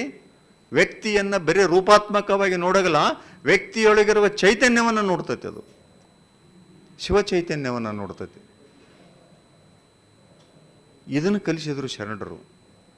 ಎಲ್ಲ ಇಂದ್ರಿಯಗಳಿಗೆ ಹೊರಗೆ ಬಂದ ಕೂಡಲೇ ಅನ್ನೋದಕ್ಕೆ ಕಾಣುವುದೆಲ್ಲ ಜಂಗಮಲಿಂಗ ನೀವೇ ಅಯ್ಯ ಕೂಡಲ ಸಂಗಮ ದೇವ ಅಂತ ಅನ್ಬೇಕಾದ್ರೆ ಸುಮ್ಮನೆ ಆಯ್ತೇನು? ನಾವಂತೀವ ಕಾಣುವುದೆಲ್ಲ ಜಂಗಮಲಿಂಗ ನೀವೇ ಅಯ್ಯ ಅಂತ ಅನ್ನೋದಕ್ಕೆ ಸಾಧ್ಯ ಇದೆಯಾ ನಮಗೆ? ಕಾಣುತ್ತಾ? ಅವ್ರು ಬೇರೆ ನಾವು ಬೇರೆ. ಮನೆಯವ್ರನ್ನೇ ನಮ್ಮವ್ರು ಅಂದಿಲ್ಲ ನಾವು, ಇನ್ನು ಉಳಿದವ್ರು ದೂರ ಉಳಿತು. ಹೌದಿಲ್ರಿ? ಮನೆಗೆ ಅತ್ತಿ ಸೊಸೆನೂ ಅಂದಿಲ್ಲ, ಸೊಸೆ ಅತ್ತಿಗಂದಿಲ್ಲ, ಅಣ್ಣ ತಮ್ಮಗಂದಿಲ್ಲ, ತಮ್ಮ ಅಣ್ಣಗಂದಿಲ್ಲ. ಇಷ್ಟು ಭೇದ ಮನೆಗೆ ಇಟ್ಕೊಂಡಿವಿ, ಇನ್ನು ಜಗತ್ತಿನಾಗ ಎಲ್ಲಿ ನಾವು ಒಂದ ನೋಡ್ರಿ. ಬಸವಣ್ಣನವರ ದೃಷ್ಟಿ ಹೆಂಗಿತ್ತು ನೋಡ್ರಿ. ಆ ದೃಷ್ಟಿಯನ್ನು ಉಂಟು ಮಾಡೋದಕ್ಕಾಗಿಯೇ, ಈ ಜಗತ್ತನ್ನು ಶುದ್ಧ ಮಾಡೋದಕ್ಕಾಗಿಯೇ ಇಷ್ಟಲಿಂಗವನ್ನು ಕೊಟ್ಟರು. ಇದು ವಿಶೇಷ. ಶಿವಯೋಗ ಅಂದರೆ ಅದಕ್ಕೆ ವಿಶೇಷ. ಇಲ್ಲಿ ಎಲ್ಲಿ ಕೊರತೆ ಇಲ್ಲ. ಇಲ್ಲಿ ಕೊರತೆ ಅಂತಕ್ಕಂಥದ್ದು ಇಲ್ಲಿ ಆಗೋದೇ ಇಲ್ಲ. ಈ ನೆಲೆಯಲ್ಲಿ ನೋಡಿದಾಗ ಮುಂದೆ ಇದಕ್ಕೆ ವ್ಯಾಖ್ಯಾನನ ಹೇಳ್ತಾರೆ. ಶಿವಯೋಗದ ಬಗ್ಗೆ ಬಂದಾಗ ವಿವಿಧ ಹಂತಗಳು ಅದೇವ, ಅದರೊಳಗೆ ಹಂತಗಳಿದ್ದಾವೆ. ಇಷ್ಟಲಿಂಗ, ಪ್ರಾಣಲಿಂಗ, ಭಾವಲಿಂಗ. ಇನ್ನು ಇಷ್ಟಲಿಂಗ ಎಂದರೇನು? ಸ್ವಲ್ಪ ಊಟ ಆಗೈತೆ, ನಿದ್ದೆ ಬರಕತ್ತೈತಲ್ಲಮ್ಮ, ವಿಷಯನೂ ನಿದ್ದೆ ಬರಂತದೆ, ಪ್ರಸಾದನೂ ಬಿದ್ದೈತಿ.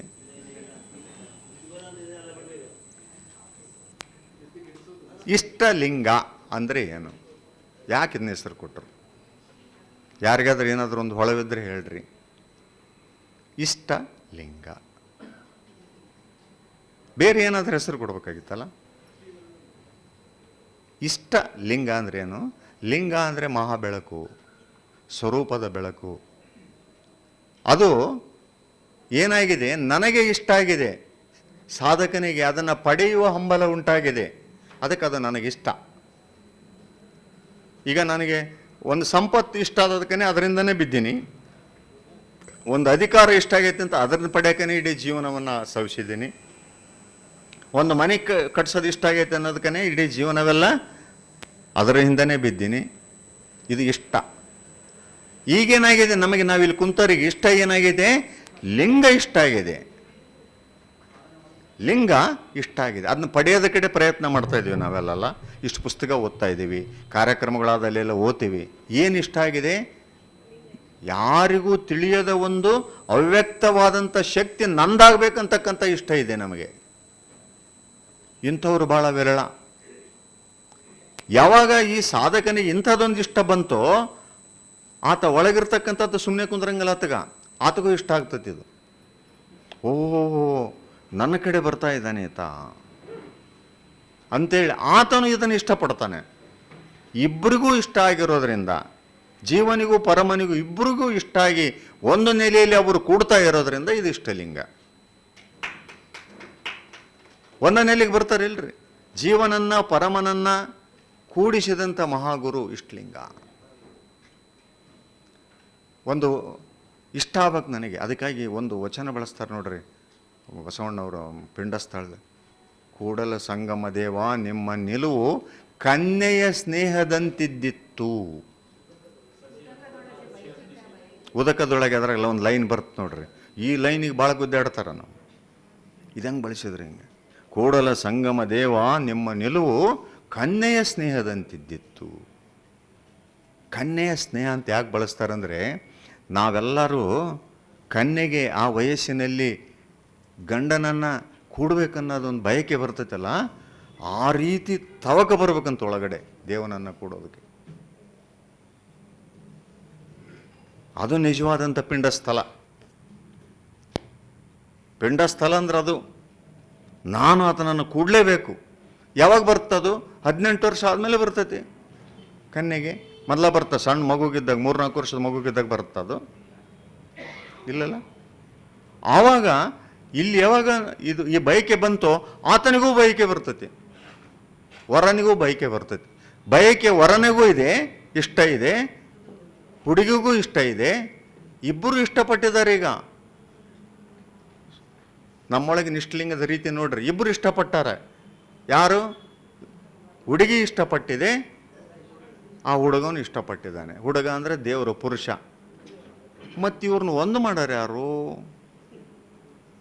ಒಂದು ಮಾಡಿ ಏನು ಮದುವೆ ಮಾಡಿಸ್ತಾನಲ್ಲ, ಆತನೇ ಗುರು. ಗುರು ಅಂದ್ರೆ ಆತನೇ. ಆತ ಇಬ್ಬರನ್ನ ಕರ್ಕೊಂಬಂದು ಹಿರಿಯರಿಗೆಲ್ಲ ಒಪ್ಪಿಸಿ ಒಂದು ತಾಳಿ ಕಟ್ಟಿಸಿ, ನೋಡಪ್ಪ ನೀವು ಇಷ್ಟಪಟ್ಟಿದ್ರಲ್ಲ, ಜೀವನ ಮಾಡ್ರಿ. ಇದು ಇಷ್ಟಲಿಂಗ ದೀಕ್ಷೆ. ಈ ಬಾಳೆ ಮಾಡ್ಯಾರ ಯಾರು? ಮದುವೆ ಮಾಡಿಸಿ ಹೋಗ್ಬಿಟ್ಟ ಗುರು. ಬದುಕು ಮಾಡೋರು ಇವರೇ ಅಲ್ಲ. ಇಷ್ಟಪಟ್ಟವ್ರು ಮತ್ತೆ ಗುದ್ದಾಡಿಕೆಂತ ಕುಂದ್ರಂಗಿಲ್ಲ. ಇಷ್ಟಪಟ್ಟವರು ಬದುಕನ್ನು ಸವಿಸ್ಬೇಕಲ್ಲ. ಆ ಬದುಕು ಸವಿಸ್ತಕ್ಕಂಥದ್ದೇನಿದೆಯಲ್ಲ, ಅವೇ ಭಕ್ತ, ಮಹೇಶ, ಪ್ರಸಾದಿ, ಪ್ರಾಣ್ಲಿಂಗಿ, ಶರಣ, ಐಕ್ಯ. ಇದೇ ಬದುಕು. ಈ ರೀತಿ ಮಾಡ್ತಕ್ಕಂಥದ್ದೇನಿಲ್ಲ. ಅದಕ್ಕೆ ಗುರುವೇ ತೆತ್ತಿಗ ಅಂದ್ರೆ ಅವರು. ಗುರುವೇ ತೆತ್ತಿಗ ಮಾಡಿ ಮದುವೆ ಮಾಡಿಸಿ ಹೋಗ್ಬಿಡ್ತಾನತ್ತ, ಅಲ್ಲೇನು ಇರಂಗಿಲ್ಲ. ಸಂಬಂಧ ಮಾಡಿ ಕೈಯಾಗ ಕೊಟ್ಟು ಹೋಗ್ಯಾನ, ಮಾಡ್ಕೊಂತ ಹೋಗ್ರಿ ನಾವು ಇಬ್ಬರು ಅಂತಾನೆ. ಇಬ್ಬರು ಕೂಡ್ತಾ ಇದ್ದಾರೆ ದಿವಸ. ಆದರೆ ಮುಂದಿನ ಪ್ರಕ್ರಿಯೆ ಮಾಡಬೇಕಾಗಿದ್ದು ನಾವೇ. ನಮ್ಮ ಬದುಕಿನಲ್ಲಿ ಬರ್ತಕ್ಕಂಥ ಎಲ್ಲವನ್ನು ಎಡರು ತೊಡರುಗಳನ್ನು ದಾಟಿ, ಏನು ಲಿಂಗದಲ್ಲಿ ಪೂಜೆ ಮಾಡಿದ್ದೀನಿ ಅದನ್ನೇ ನಾನು ಕ್ರಿಯೆಯಲ್ಲಿ ತಂದು, ಭಾಳ ಮುಖ್ಯ ಇದು. ಪೂಜೆ ಮಾಡಿ ಅಲ್ಲೇ ನಿಂತ್ರಲ್ಲ, ಕ್ರಿಯೆಯಲ್ಲಿಯೂ ಸಹಿತ ನಾನು ಅದು ತರಬೇಕಾಗಿದೆ. ಈ ಶಿವಯೋಗ ಮಾರ್ಗ ಇದು. ಇಷ್ಟಲಿಂಗ ಅಂದರೆ ಈ ರೀತಿ ಇಬ್ಬರು ಇಷ್ಟಪಟ್ಟಂಥ ಲಿಂಗ. ಅದು ಅಖಂಡ ಆಗ್ತದೆ ಬರ್ತಾ ಬರ್ತಾ. ಅಖಂಡ ಅಖಂಡ ಅಖಂಡ ಆಗಿ ಇವರಿಬ್ಬರು ಎಲ್ಲಿಗೆ ಹೋಗ್ತಾರಂತಂದರೆ, ಜಗದಗಲ ಮುಗಿಲಗಲ ಮಿಗೆಯಗಲ ನಿಮ್ಮಗಲ.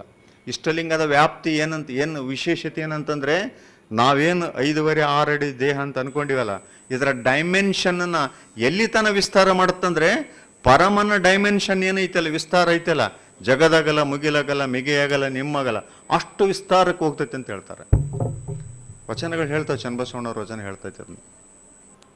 ನೀನು ದೇವನಷ್ಟೇ ಎತ್ತರವಾಗಿ ಹೋಗಬಲ್ಲೆ. ಭಾಳಷ್ಟು ತತ್ವಶಾಸ್ತ್ರಗಳು ಆತ್ಮ ಪರಮಾತ್ಮ ಕೂಡದಲ್ಲಂತಲೇ ಹೇಳ್ಬಿಡ್ತಾರೆ ಅವರು. ಆತ್ಮನೇ ಬೇರೆ, ಪರಮಾತ್ಮನೇ ಬೇರೆ, ಹಂಗಿಲ್ಲ ನಮ್ಮ ಶರಣರು. ನೋ, ನೀನು ದೇವನಾಗಲು ಬಲ್ಲೆ, ಸಾಧನೆ ಮಾಡಬೇಕಷ್ಟೆ. ಖಂಡಿತವಿಲ್ಲವಾಗಿ ಸರ್ವಾಂಗವೆಲ್ಲವೂ ನಾಶಿಕ, ತಾನಲ್ಲದೆ ಅನ್ಯ ವಾಸನೆ ಇಲ್ಲವಾಗಿ ಅಲ್ಲಿಯೇ ಮಾತ್ತಪ್ಪ ಪೃಥ್ವಿ ಅಡಗಿತ್ತು.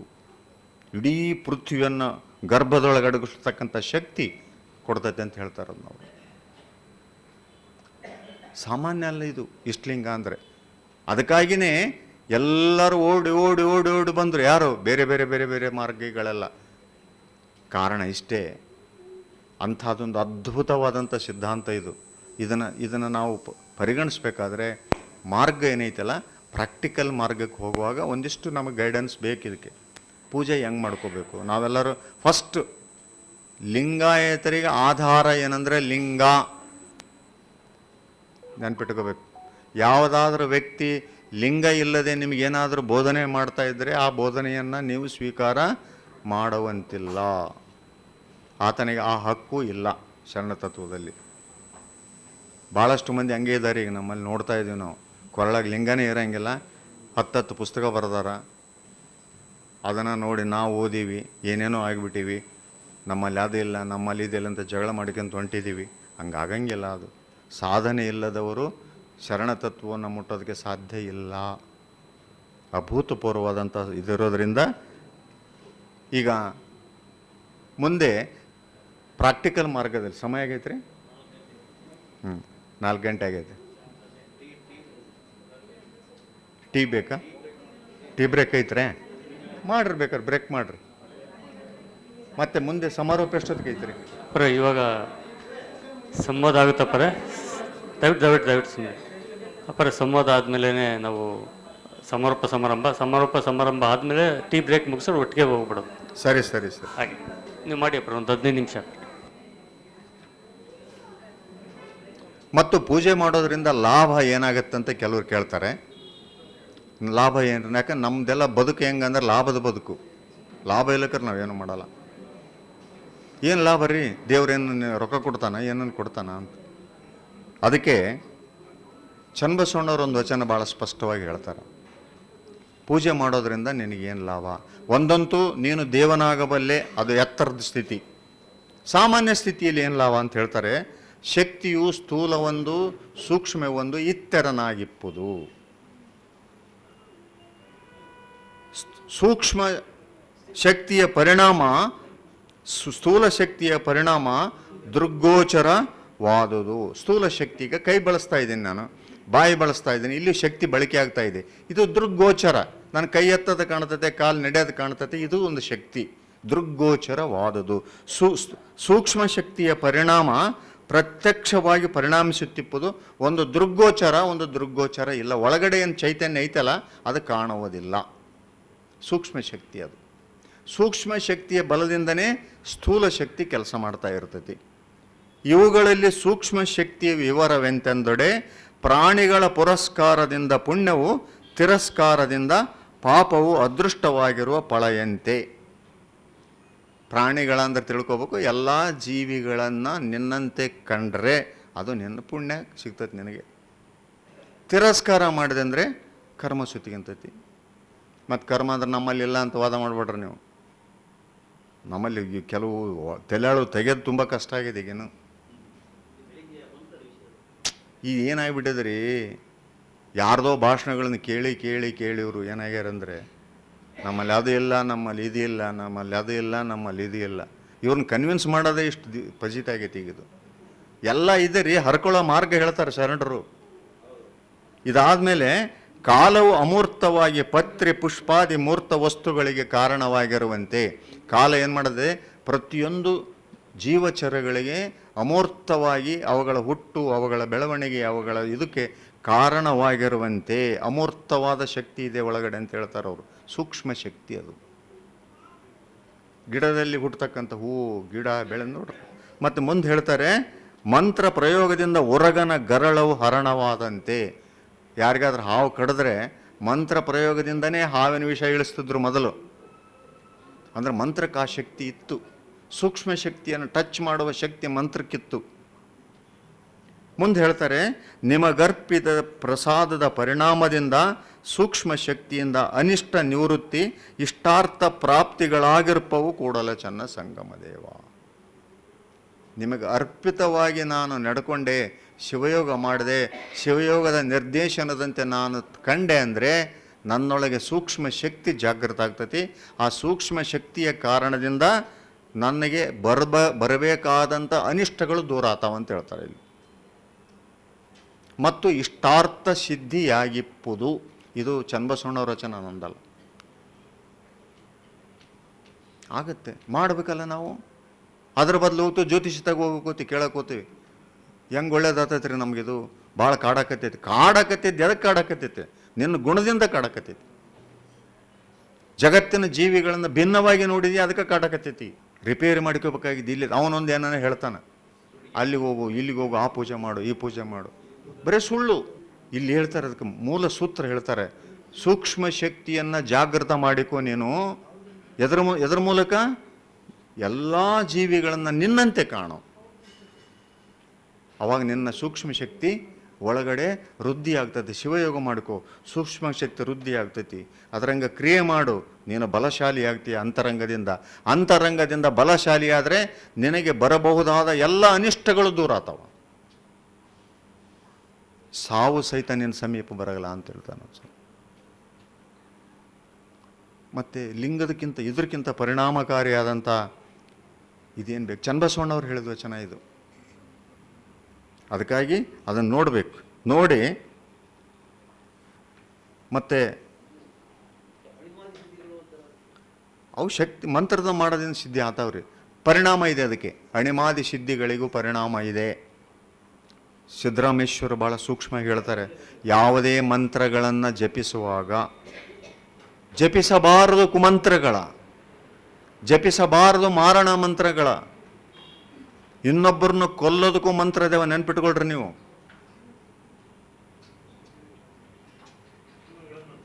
ಎಸ್, ಪರಿಣಾಮ ಇಲ್ಲ ಅಂತ ಅನ್ಕೋಬೇಡ್ರಿ ನೀವು. ಈಗ ಹೇಳ್ತಾನಲ್ರಿ ಕಾಳಿದಾಸ,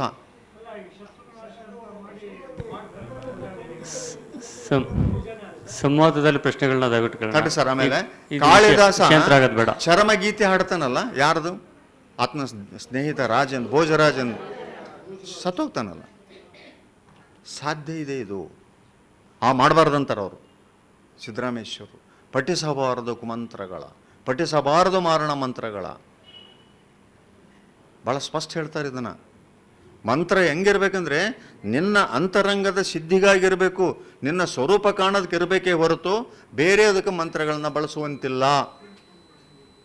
ಬಳಸಿದ್ರೆ ಅದರ 10 ಪಟ್ಟು ದುಷ್ಪರಿಣಾಮ ನಿಮ್ಮ ಮೇಲೆ ಆಗ್ತೈತೆ ಅಂತ ಹೇಳಿ.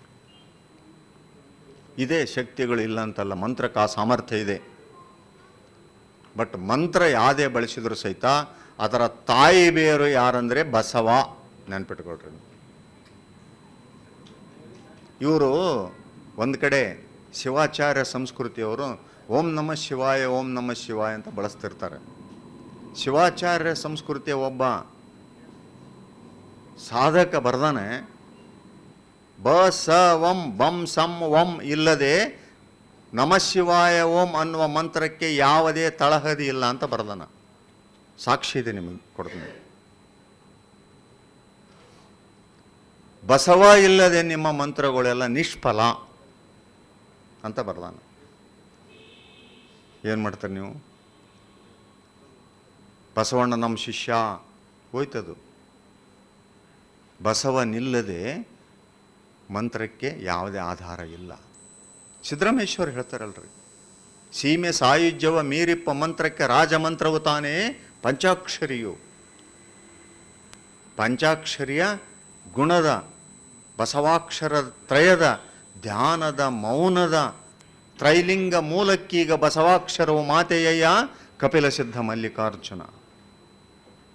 ಬಸವ ಇಲ್ಲದೆ, ಯಾಕಂದರೆ ಬಸವಣ್ಣ ಯಾರಂದರೆ ಸೃಷ್ಟಿಯ ಮೂಲ ಸ್ವರೂಪ ಬಸವಣ್ಣ. 12ನೇ ಶತಮಾನ ಅಲ್ಲ, ನೆನ್ಪಿಟ್ಕೊಳ್ರಿ ನೀವು. ಅದ್ರ ಬಗ್ಗೆ ಹೇಳ್ಬೇಕು ನಿಮಗೆ ನಾವು ಭಾಳ ಮೊದಲೇ ಹೇಳಬೇಕಾಗಿತ್ತು. ಬಸವಣ್ಣ ಯಾರಂದರೆ ಸೃಷ್ಟಿ ರಚನೆ ಆಗುವ ಸಂದರ್ಭದಲ್ಲಿ ಪರಮನಿಂದ ಹೊರಹೊಮ್ಮಿದಂಥ ಮಹಾಪ್ರಕಾಶ ಐತಲ್ಲ, ಅದೇ ಬಸವ. ವಚನ ಐತಿ, ಉರ್ಲಿಂಗ ಪೆದ್ದೆಗಳು ಹೇಳ್ತಾರೆ ಅದನ್ನು. ಬಸವ ಬಸವ ಎನ್ನುತ್ತಿರ್ಪರು ಬಸವನ ಘನವನಾರು ಹರಿಯರಲ್ಲ, ಅನಾದಿ ಪರಶಿವನಲ್ಲಿದ್ದಂಥ ಬೆಳಕು ಬಹಿಷ್ಕರಿಸಿತ್ತು. ಆ ಚಿತ್ತೆ ಚಿದಂಗ ಬಸವ, ಆ ಬಸವನಿಂದ ಉದಯಿಸಿದ ಚಿದ್ವಿಭೂತಿಯನ್ನು ಧರಿಸಿದ ಶರಣರೆಲ್ಲರೂ ಜ್ಯೋತಿರ್ಮಯ ಲಿಂಗ ಒಪ್ಪದು ತಪ್ಪದು ಊರು ಲಿಂಗ ಪೆದ್ದಿ ಪ್ರಿಯ ವಿಶ್ವೇಶ್ವರ. ಡಿಸಿಷನ್ ಅದು, ಬೇಕಾದ್ದು ಹೇಳನ್ನು. ನಮಗೆ ಅಂಥ ಒಬ್ಬ ಮಹಾಪುರುಷನ ವಚನಗಳನ್ನು ನಂಬುವ ಮನಸ್ಸು ನಮಗುಂಟಾಗೈತಲ್ಲ, ನಾವು ನೀವೆಲ್ಲ ಪುಣ್ಯವಂತರಷ್ಟೇ. ನಾವೆಲ್ಲ ದಾರಿ ತಪ್ಪಿಕೊಂಡು ಹೋಗಿದ್ರೆ ಹೆಂಗಿತ್ತು ಹೇಳ್ರಿ, ಅವ್ರ ಕೈಗೆ ಸಿಕ್ಕಿದ್ರೆ ಹೆಂಗಿತ್ತು. ಈಗ ನಾವು ಮುಳುಗಿ ಹೋಗ್ತಿದ್ವಿ, ಮುಳುಗಿ ಹೋಗಿಬಿಟ್ಟಾರೆ ಎಷ್ಟೋ ಜನ. ಈಗ ನಾವು ಅದಕ್ಕೆ ನಾವು ಸಾಧನೆ ಆಗ್ತೈತೋ ಬಿಡ್ತೈತೋ ಬಂದದ್ದು, ಈ ಮಾರ್ಗಕ್ಕೆ ನಾವು ಗಟ್ಟಿಯಾಗಿ ಬಂದಿವಲ್ಲ, ಅದು ಪುಣ್ಯ. ಅಲ್ಲಿ ಹೋಗಿ ಮುಳುಗೋಕೈತಾರೆ ನೋಡಿದ್ರಲ್ಲಿ, ದುರ್ದೈವ ಇದು. ಅಲ್ಲ ಸರ್, ಅವ್ರು ಮುಳುಗಿಸ್ತಾರೆ, ಇವರು ಮುಳುಗೋರು ಕರ್ಮ ಹೆಂಗೈತಿ ವಿಚಾರ ಮಾಡ್ರಿ ನೀವು. ಅದಕ್ಕೆ ಜ್ಞಾನ ಅರಿವು ಕೊಡ್ತಕ್ಕಂಥ ಮಾರ್ಗ ಐತಲ್ಲ, ಯಾವ್ಯಾವುದೋ ಮಾರ್ಗದಲ್ಲಿ ಇದನ್ನು ಅರಿವನ್ನು ಮರೆಸ್ಬೋದು. ಅದಕ್ಕೆ ಅಲ್ಲಮ್ಮ ಪ್ರಭುಗಳು ದೇವ್ರನ್ನ ಬೈತಾರವ್ರು, ಏನಪ್ಪ ನೀನು ಎಂಥ ನಿಷ್ಕರುಣಿದೆಯ ಮರಾಯ, ದೇವ್ರಿಗೆ ಸಹಿತ ಮಾತಾಡೋ ಶಕ್ತಿ ಇತ್ತು ಅವ್ರಿಗೆ. ಬ್ರಹ್ಮ ಪಾಶ ವಿಷ್ಣು ಮಾಯೆ, ಹೆಣ್ಣು ಮಣ್ಣು ಹೊನ್ನೆಂಬ ಬಲೆ ಬೀಸಿ, ಆಶೆ ಎಂಬ ಗುಟಕ ನಿಕ್ಕಿ, ಹೇಸದೆ ಕೊಂದೆಯಲ್ಲ ಗುಹೇಶ್ವರ. ಬ್ರಹ್ಮ ವಿಷ್ಣುಗಂತಾರ, ಮಾಯೆ ಒಬ್ಬತ, ಬಲೆ ಎಂಥದ್ದು ಬೀಸಿ, ಹೆಣ್ಣು ಹೊನ್ನು ಮಣ್ಣು ಬೀಸಿ ಸುಮ್ಮನೆ ಇದ್ದೆ ಆ ಕಡೆಗೆ, ಆಶೆ ಎಂಬ ಗುಟಕನಿಟ್ಟಿ ಅದ್ರಾಗ ಬಿದ್ದು ಸತ್ತು ಹೋಗಿಬಿಟ್ರು ಜನ. ರಚನೆ ಮಾಡಿದ್ದಾದ್ರು ಯಾಕ, ಹಿಂಗೆ ಮಾಡಿದ್ದಾದ್ರು ಯಾಕ? ಅಲ್ಲಮ್ಮ ಪ್ರಶ್ನೆ ಮಾಡ್ತಾನೆ ದೇವರಿಗೆ, ಸೃಷ್ಟಿಕರ್ತನೆ. ಎಸ್, ಇಂಥದ್ದೇನಾದರೂ ಮಾತಾಡಿದ್ರೆ ಯಾರಿಗೆ ಸಾಧ್ಯ ಅಂದರೆ ಅದು ಶರಣರಿಗೆ ಮಾತ್ರ. ಇಷ್ಟು ತಾಕತ್ತು ಶರಣರದು. ಯಾಕಂದರೆ ನೇರವಾಗಿ ಸಂಪರ್ಕದಲ್ಲಿ ಇರೋರು ಶರಣರು.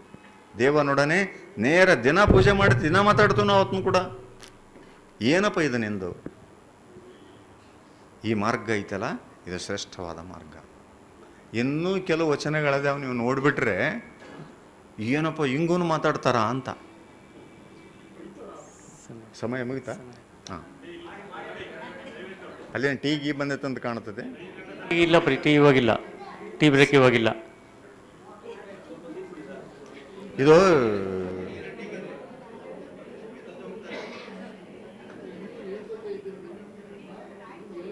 ಮತ್ತು ಇನ್ನೊಂದು, ಈ ಪೂಜೆ ಮಾಡೋರ ಬಗ್ಗೆ ಹೇಳ್ತಾರೆ.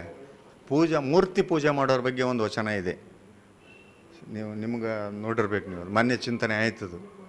ಮೂರ್ತಿ ಪೂಜೆ ಹೆಂಗಿರ್ತದ ಅಂತ ಹೇಳಿದರೆ, ಅವ್ರಿಗೆ ಈ ಅರಿವು ಇಲ್ಲ, ಆಗಮಗಳಿಗೆ ಈ ಅರಿವು ಇಲ್ಲ. ವೇದಗಳು ಒಬ್ಬನೇ ದೇವನನ್ನು ಹೇಳ್ತಾ ಬಂದರೂ ಸಹಿತ ದೇವನ ಒಡಲನ್ನು ಬಗೆದು ಒಳಹೊಕ್ಕುವ ಮಾರ್ಗ ಗೊತ್ತಿಲ್ಲ ವೇದಗಳಿಗೆ. ಅಲ್ಲಿಗೆ ನಿಂತುಕೊಂಡ್ರವರು.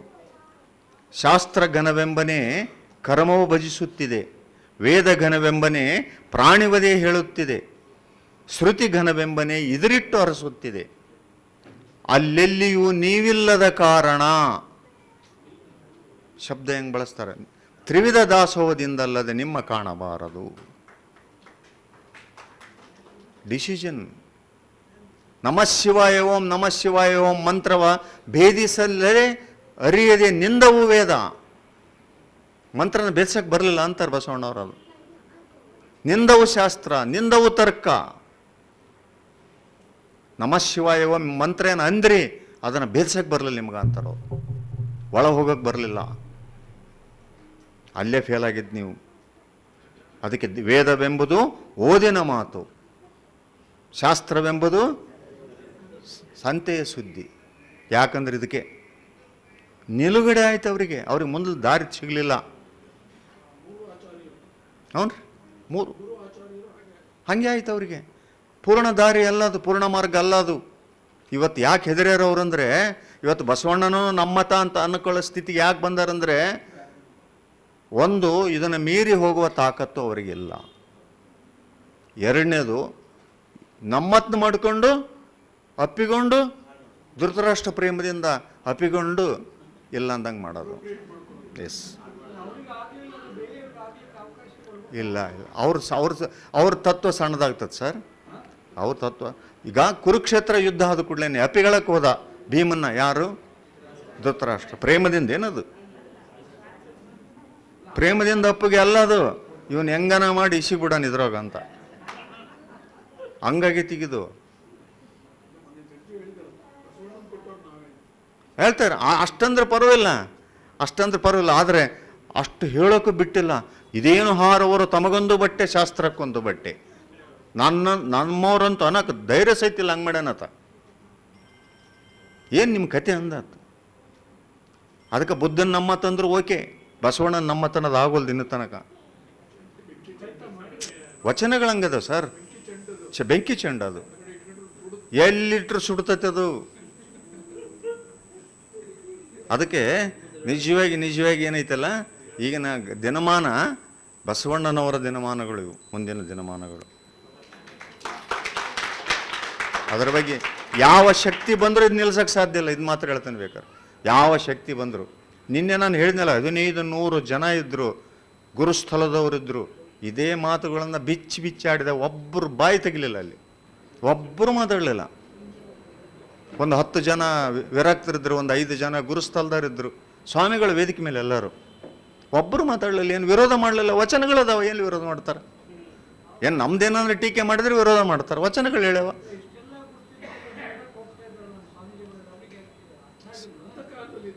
ಅವರು ಅಂಧಕಾರ ಒಂದು ಲೌಕಿಕದ ಆಕರ್ಷಣೆ ಇದೆ ಸರ್.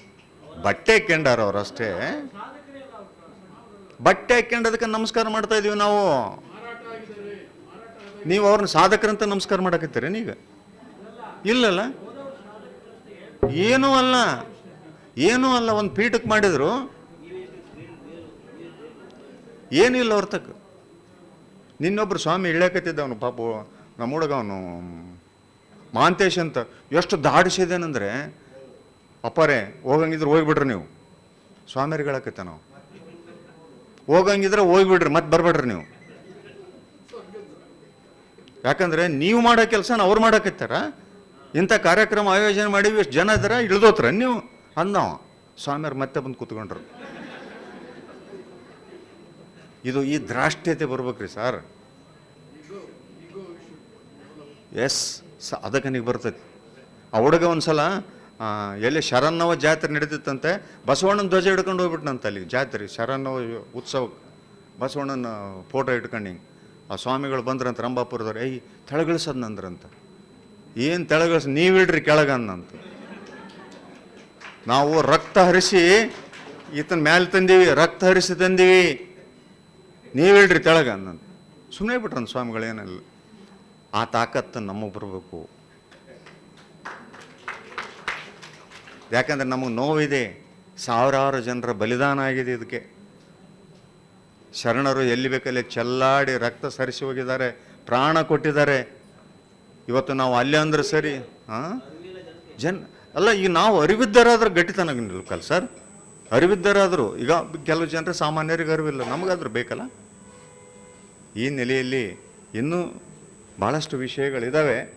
ಮತ್ತು ಇದನ್ನು ಮುಗಿಸೋಣ. ಇನ್ನೊಂದು ಸಲ ಮತ್ತೆ ಯಾವಾಗಾದರೂ ನಾವು ನೀವು ಸೇರಿದಾಗ ಲಿಂಗದ ಬಗ್ಗೆ ಇನ್ನೂ ಹೆಚ್ಚಿನ ವಿಷಯಗಳನ್ನು ತಿಳ್ಕೊಳ್ಳೋಣ ಅಂತಕ್ಕಂಥ ಮಾತನ್ನು ಹೇಳ್ತಾ ನಾನು ಮಾತು ಮುಗಿಸ್ತೇನೆ.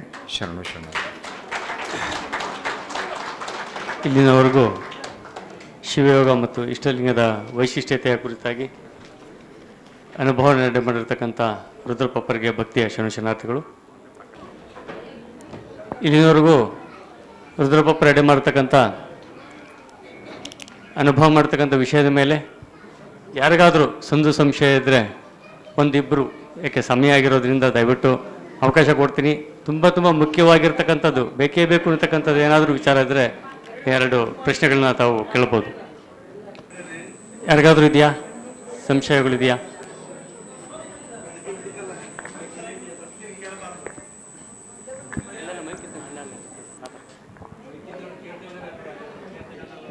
ಹಲೋ, ಹೇಳಿ ಸರ್. ಶರಣಾರ್ಥಿಗಳು ಸರ್. ತಾವು ಇಷ್ಟೊತ್ತು ಮಾಡಿದ್ದು ತುಂಬ ಚೆನ್ನಾಗಿತ್ತು. ಬಟ್ ನನ್ನ ಹೆಸರು ಉಮಾಶಂಕರ್ ಅಂತ. ತಾವು ಇಷ್ಟೊತ್ತು ಮಾಡಿದ್ದು ತುಂಬ ಚೆನ್ನಾಗಿತ್ತು. ಬಟ್ ಒಂದು ಮಾತು ಹೇಳಿದ್ರಿ, ತಾವು ಪ್ರಾಕ್ಟಿಕಲ್ ಬಗ್ಗೆನೂ ಒಂಚೂರು ಹೇಳ್ತೀನಿ ಅಂತ. ದಯವಿಟ್ಟು ಅದನ್ನು ಒಂಚೂರು ತಿಳಿಸ್ಬಿಡಿ. ಸಮಯ ಬೇಕಾ ಸರ್? ಇರಲಿ, ನಾವು ಕಾದಿದ್ದೀವಿ, ಬೆಳಗ್ಗೆಯಿಂದನೇ ವೆಯ್ಟ್ ಮಾಡಿದ್ದೀವಿ, ಇದಕ್ಕೋಸ್ಕರ ಕಾದಿರೋದು. ವಚನಗಳನ್ನ ನಾವು ಓದ್ತಿರ್ತೀವಿ, ಪ್ರಾಕ್ಟಿಕಲ್ ಬೇಕು. ಈಗ ಈ ಸಮಯದಂತಂದರೆ ನಮ್ಮ ಅಭಿಪ್ರಾಯಕ್ಕಿಂತ ಇಲ್ಲಿ ತಾವುಗಳೇನು ಅಭಿಮಾನಿಗಳು ಅನುಭಾವಿಗಳೆಲ್ಲ ಕೂತಿದ್ದೀರಿ, ಸಾಧಕ ವರ್ಗದ ಎಲ್ಲ ಯಾರೂ ಕಡಿಮೆ ಅಲ್ಲ. ಇಲ್ಲಿ ತಮ್ಮ ಅನಿಸಿಕೆ ಮಾತ್ರ ಭಾಳ ಇಂಪಾರ್ಟೆಂಟು. ಯಾಕೆಂದರೆ ಇಲ್ಲಿ ನೆಕ್ಸ್ಟ್ ನಮಗೆ ಸಮಾರಂಭ ಇದೆ. ಪೂರ್ತಿ ಕಾರ್ಯಕ್ರಮನ ಮುಗಿಸಿ ನಾವು ತೆರಳಬೇಕಾಗಿದೆ. ಯಾಕೆ ಯಾವುದೂ ಅಭಾಸ ಆಗಬಾರ್ದು. ಕಾರ್ಯಕ್ರಮ ಇಲ್ಲಿನವರೆಗೂ ನಿರೂಪಿಸಿ ಮುಂದಿನ ಕಾರ್ಯಕ್ರಮ ಸಹ ನಾವು ಅಭಾಸ ಆಗ್ದಂಗೆ ನೀವು ಸಹಕರಿಸ್ತೀರ ಅಂದರೆ ಮುಂದುವರ್ಸೋಣ. ಆಗ್ಬೋದಾ? ಶರಣತಿ ಅಪ್ಪರ ಮಾಡಿ ಅಪ್ಪ, ಒಂದು 15 ನಿಮಿಷ. ಈಗ ನಾವು ಲಿಂಗಧಾರಿಗಳಾಗಿದ್ದೀವಿ. ಲಿಂಗ ಪೂಜೆ ಹೆಂಗೆ ಮಾಡಬೇಕು ಅನ್ನೋದ್ರ ಬಗ್ಗೆ ಒಂದಿಷ್ಟು. ಲಿಂಗ ಪೂಜೆ ಮಾಡುವಾಗ ನಮ್ಮ ಭಾವ ಹೆಂಗಿರ್ಬೇಕಂತಂದರೆ, ನಾನೇನು ಈ ಮನೆಗೆ ಜಗತ್ತಿಗೆ ಅಂಟುಕೊಂಡಿನಲ್ಲ, ಆ ಅಂಟುವಿಕೆ ಭಾವದಿಂದ ಹೊರಗೆ ಬರಬೇಕು. ಮೊದಲೇ ಕಂಡೀಷನ್. ವೇದಾದೀಕ್ಷೆ ಅಂತ ಕರೀತಾರೆ. ನಮಗೆ ವೇದಾದೀಕ್ಷೆ ಅಂತಂದರೆ ನಾನು ಪರಮನ ಸ್ವರೂಪವೇ ಅನ್ನೋ ಭಾವ ನನಗೆ ಬರಬೇಕು. ಅದಕ್ಕೆ ವೇದಾದೀಕ್ಷೆ ಅಂತೇಳಿ. ನಾನು ಇಂಥವ್ರು ಹೊಟ್ಟೆ ಗುಡ್ಡಿದವನು, ಇಂಥವರು ಇದು ಎಷ್ಟು ದೊಡ್ಡವನು, ಎಷ್ಟು ಸಣ್ಣವನು, ಶ್ರೀಮಂತ ಬಡವ ಓದ್ದವನು, ಇವೆಲ್ಲ ಭಾವಗಳು ಒಳಗೆ ತುಂಬ್ಕೊಂಡವು. ಹೌದಿಲ್ರಿ? ನೀವು ಯಾರು ಅಂದ ಕೂಡಲೇ ಶಿವಕುಮಾರ್ ಏನು ಹೇಳ್ತಾರೆ, ಚಾರ್ಟರ್ಡ್ ಅಕೌಂಟೆಂಟ್ ನಾವು ಅಂತಾರೆ. ಅವರು ಮಕ್ಕಂಡಾಗಿ ಚಾರ್ಟರ್ಡ್ ಅಕೌಂಟೆಂಟ್ ಇಲ್ಲ ಅಲ್ವಾ? ನಾನು ಯಾರಂತ ಕೇಳಿದ್ರೆ ರಿಟೈರ್ಡ್ ಅಸಿಸ್ಟೆಂಟ್ ಕಮಿಷನರ್ ಅಂತೀನಿ. ಮಕ್ಕಂಡಾಗ ಏನು ಇಲ್ಲ. ಈ ರೀತಿ ಇರುವಾಗ ನಾನು ಲಿಂಗ ಪೂಜೆ ಮಾಡುವಾಗ ಮಾತ್ರ ಏನಿರಬೇಕಂದ್ರೆ, ನಾನು ಹೊರಗಿನ ಯಾರೂ ಅಲ್ಲ. 3 ಗೊತ್ತಿರಬೇಕು ನಮಗೆ. ನಾನು ಎಲ್ಲಿಂದ ಬಂದೆ, ನನಗೆ ಈ ದೇಹ ಬಂದ ಪರಿ ಯಾವುದು, ಮುಂದೆ ಎಯ್ದುವ ಗತಿ ಯಾವುದು. 3 ಪ್ರಶ್ನೆಗಳನ್ನ ಮುಂದಿಟ್ಕೋಬೇಕು ಯಾವಾಗಲೂ. ನಾನೆಲ್ಲಿಂದ ಬಂದೆ, ನನಗೆ ಈ ದೇಹ ಬಂದ ಪರಿ ಯಾವುದು, ಮುಂದೆ ಎಯ್ದುವ ಗತಿ ಯಾವುದು. ಈ ನಿತ್ಯಾನಿತ್ಯವನ್ನು ಅರಿಯದಿದ್ದರೆ ಬಳಲಿಕೆ ತಪ್ಪದು. ಇವು ಗೊತ್ತಿರಬೇಕು ನನಗೆ. ಈಗ ನಾನು ಎಲ್ಲಿಂದ ಬಂದೆ, ತಂದೆ ತಾಯಿಗಳಿಂದ ಬಂದೆ ಅಂದ್ಬಿಡ್ತೀವಿ ನಾವು.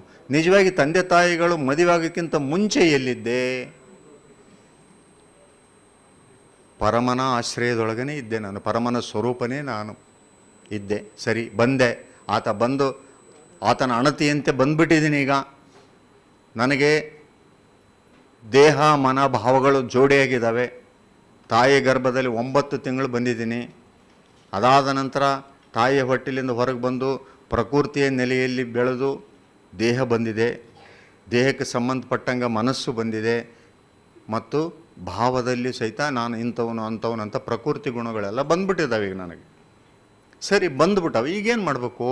ನಾನು ಯಾರನ್ನೋದು ನನಗೆ ಗೊತ್ತಾಗಿದೆ. ಈಗ ನಾನು ದೇಹ ಅಲ್ಲ, ನಾನು ಮನ ಅಲ್ಲ, ನಾನು ಭಾವ ಅಲ್ಲ, ನಾನು ಇವು 3ಕ್ಕಿಂತ ಭಿನ್ನ ಅಂತ ನನಗೆ ಗೊತ್ತಾಗಿದೆ. ಈಗ ಗೊತ್ತಾದ ಮೇಲೆ ಮುಂದೆ ಎಯ್ದುವ ಪರಿ ಯಾವುದು, ಇದನ್ನು ಎಲ್ಲಿ ಮುಟ್ಟಿಸ್ಬೇಕು? ಇದು ಸ್ವತಂತ್ರ ಸಿದ್ಧಲಿಂಗೇಶ್ವರ ಹೇಳ್ತಾರೆ ಈ ಮಾತನ್ನು.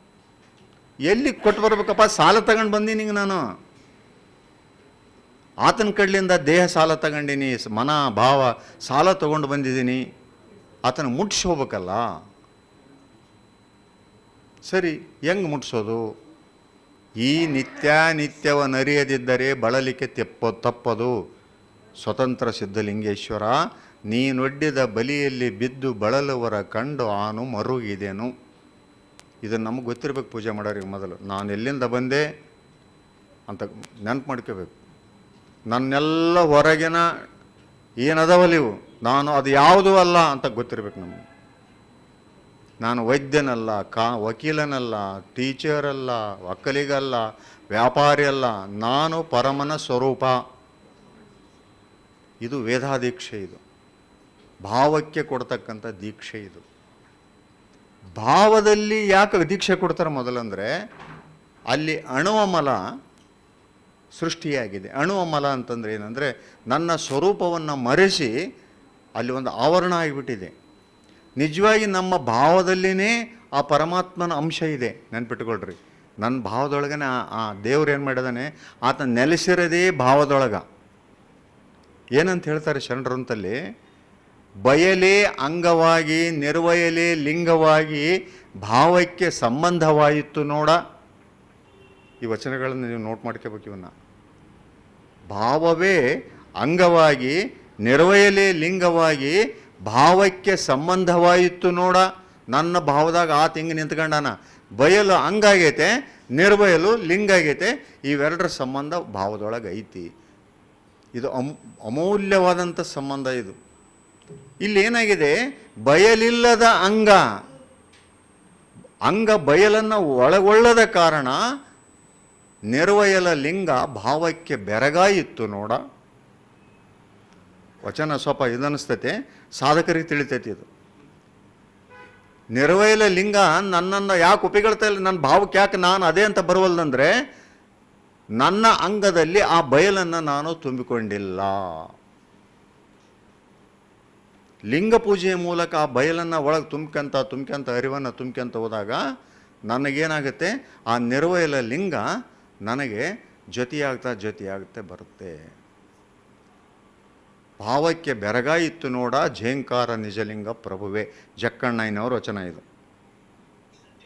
ನನ್ನ ಭಾವದಾಗ ಹಿಂಗೈತಿ, ಇದು ನಮ್ಗೆ ಗೊತ್ತಿರಬೇಕು. ಅದಕ್ಕಾಗಿ ಭಾವದಲ್ಲಿ ಪ್ರಮಾಣಿಸ್ಬೇಕಾಗಿತ್ತು ಲಿಂಗನಿವತ್ತು. ಇದು ಮೊದಲೇದು. ಮತ್ತು ಎರಡನೇ ಸ್ಟೆಪ್ಪು ಏನಂತಂದರೆ, ಪೂಜೆ ಮಾಡೋಕೆ ಇದು ನೆನ್ಪು ಮಾಡ್ಕೋಬೇಕು ನಾವು ಯಾವಾಗಲೂ. ಎರಡನೇ ಸ್ಟೆಪ್ ಏನಂತಂದರೆ, ನಾನು ಎಲ್ಲಿಂದ ಬಂದೆ ಅಂತ ಪ್ರಶ್ನೆ ಇಟ್ಕೊಂಡ್ವಿ. ನಾವು ಉತ್ತರ ಕೊಟ್ಕೋಬೇಕು ಅದಕ್ಕೆ.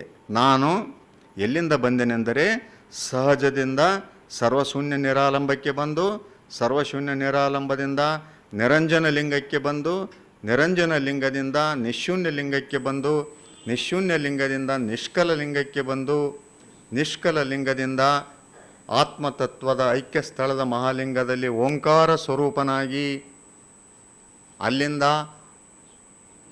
ವಿಶುದ್ಧಿ ಚಕ್ರದ ಆಕಾಶ ತತ್ವದ ಶರಣಸ್ಥಳದ ಪ್ರಸಾದ ಲಿಂಗದಲ್ಲಿ ಯಕಾರ ಪ್ರಣವ ಸ್ವರೂಪನಾಗಿ, ಅಲ್ಲಿಂದ ವಾಯುತತ್ವದ ಪ್ರಾಣಲಿಂಗಿ ಸ್ಥಳದ ಜಂಗಮ ಲಿಂಗದಲ್ಲಿ ವಕಾರ ಪ್ರಣವ ಸ್ವರೂಪನಾಗಿ, ಅಲ್ಲಿಂದ ಅಗ್ನಿ ತತ್ವದ ಪ್ರಸಾದಿ ಸ್ಥಳದ ಶಿವಲಿಂಗದಲ್ಲಿ ಶಿಕಾರ ಪ್ರಣವ ಸ್ವರೂಪನಾಗಿ, ಅಲ್ಲಿಂದ ಪೃಥ್ವಿ ತತ್ವದ ಅಪ್ಪು ತತ್ವದ ಮಹೇಶ್ವರ ಸ್ಥಳದ ಗುರುಲಿಂಗದಲ್ಲಿ ಮಕಾರ ಪ್ರಣವ ಸ್ವರೂಪನಾಗಿ, ಪೃಥ್ವಿ ತತ್ವದ ಭಕ್ತಿ ಸ್ಥಳದ ಆಚಾರಲಿಂಗದಲ್ಲಿ ನಕಾರ ಸ್ವರೂಪನಾಗಿ, ಮಹಾಲಿಂಗದ ಅಣತಿ ಬಿಡಿದು ತಂದೆ ತಾಯಿಗಳ ಚಿದ್ಗರ್ಭದಲ್ಲಿ ಧರಿಸಿ ಈ ಲಿಂಗಲೀಲಾ ಕ್ರಿಯಾಭೂಮಿಗೆ ಬಂದಿದ್ದೇನೆ.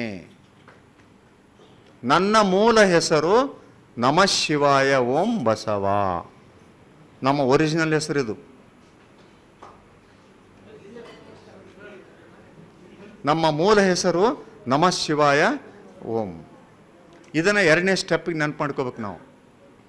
ಸರಿ ಇಷ್ಟಾಯ್ತಲ್ಲ, ಎರಡನೇ ಸ್ಟೆಪ್ ಆಯ್ತಲ್ಲ. ಒಂದನೇದಾಯ್ತು, ಎರಡನೇದಾಯ್ತು ಶಿವಯೋಗ ಮಾಡೋದು.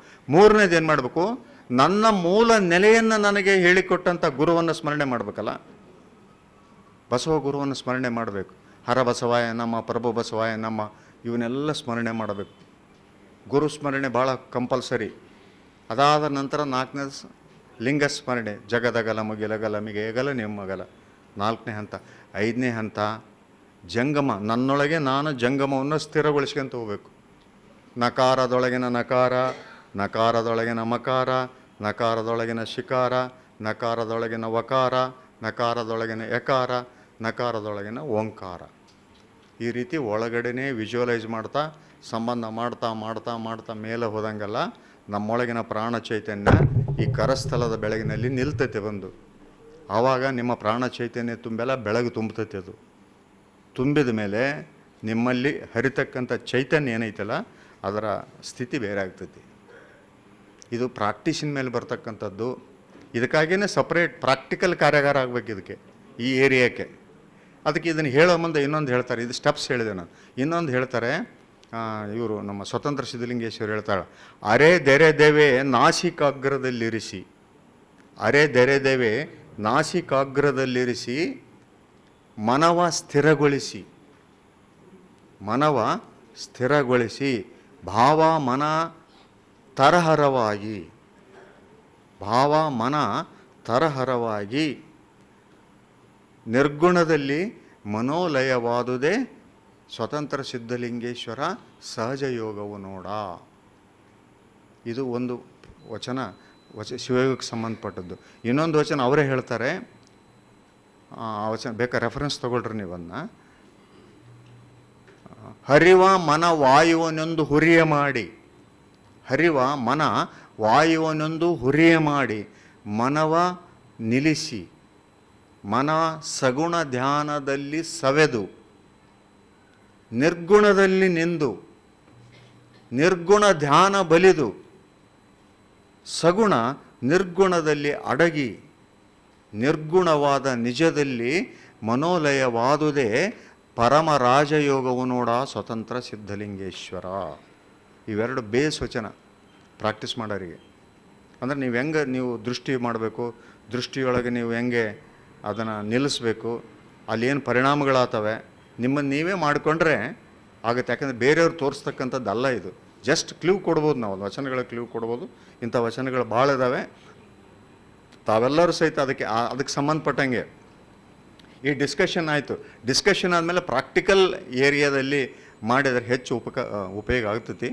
ನಾವು ಮಲ್ಲೂರಲ್ಲಿ ಒಂದು ಸಲ ಕಮ್ಮಟ ಮಾಡಿದ್ವಿ ಇದರಂಗೆ 2 ದಿವಸದಲ್ಲಿ, ಬೈಲೊಂಗಲ್ ತಾಲೂಕು ಮಲ್ಲೂರಲ್ಲಿ. ಬಟ್ ಅಲ್ಲಿ ಕೇವಲ ಆಯ್ದ ಸಾಧಕವರು ಮಾತ್ರ ಬಂದಿದ್ದರು. ಆ ರೀತಿಯಲ್ಲಿ ಇನ್ನೊಂದು ಸಲ ಯಾವಾಗಾದರೂ ಸೇರಿದಾಗ ಇನ್ನು ಹೆಚ್ಚಿನ ಚಿಂತನೆಗಳನ್ನು ಮಾಡೋಣ. ನನಗೆ ತಿಳಿದದ್ದನ್ನು ಇಷ್ಟು ಹೇಳಿದ್ದೀನಿ. ತಪ್ಪೋ ಒಪ್ಪೋ ನನಗೆ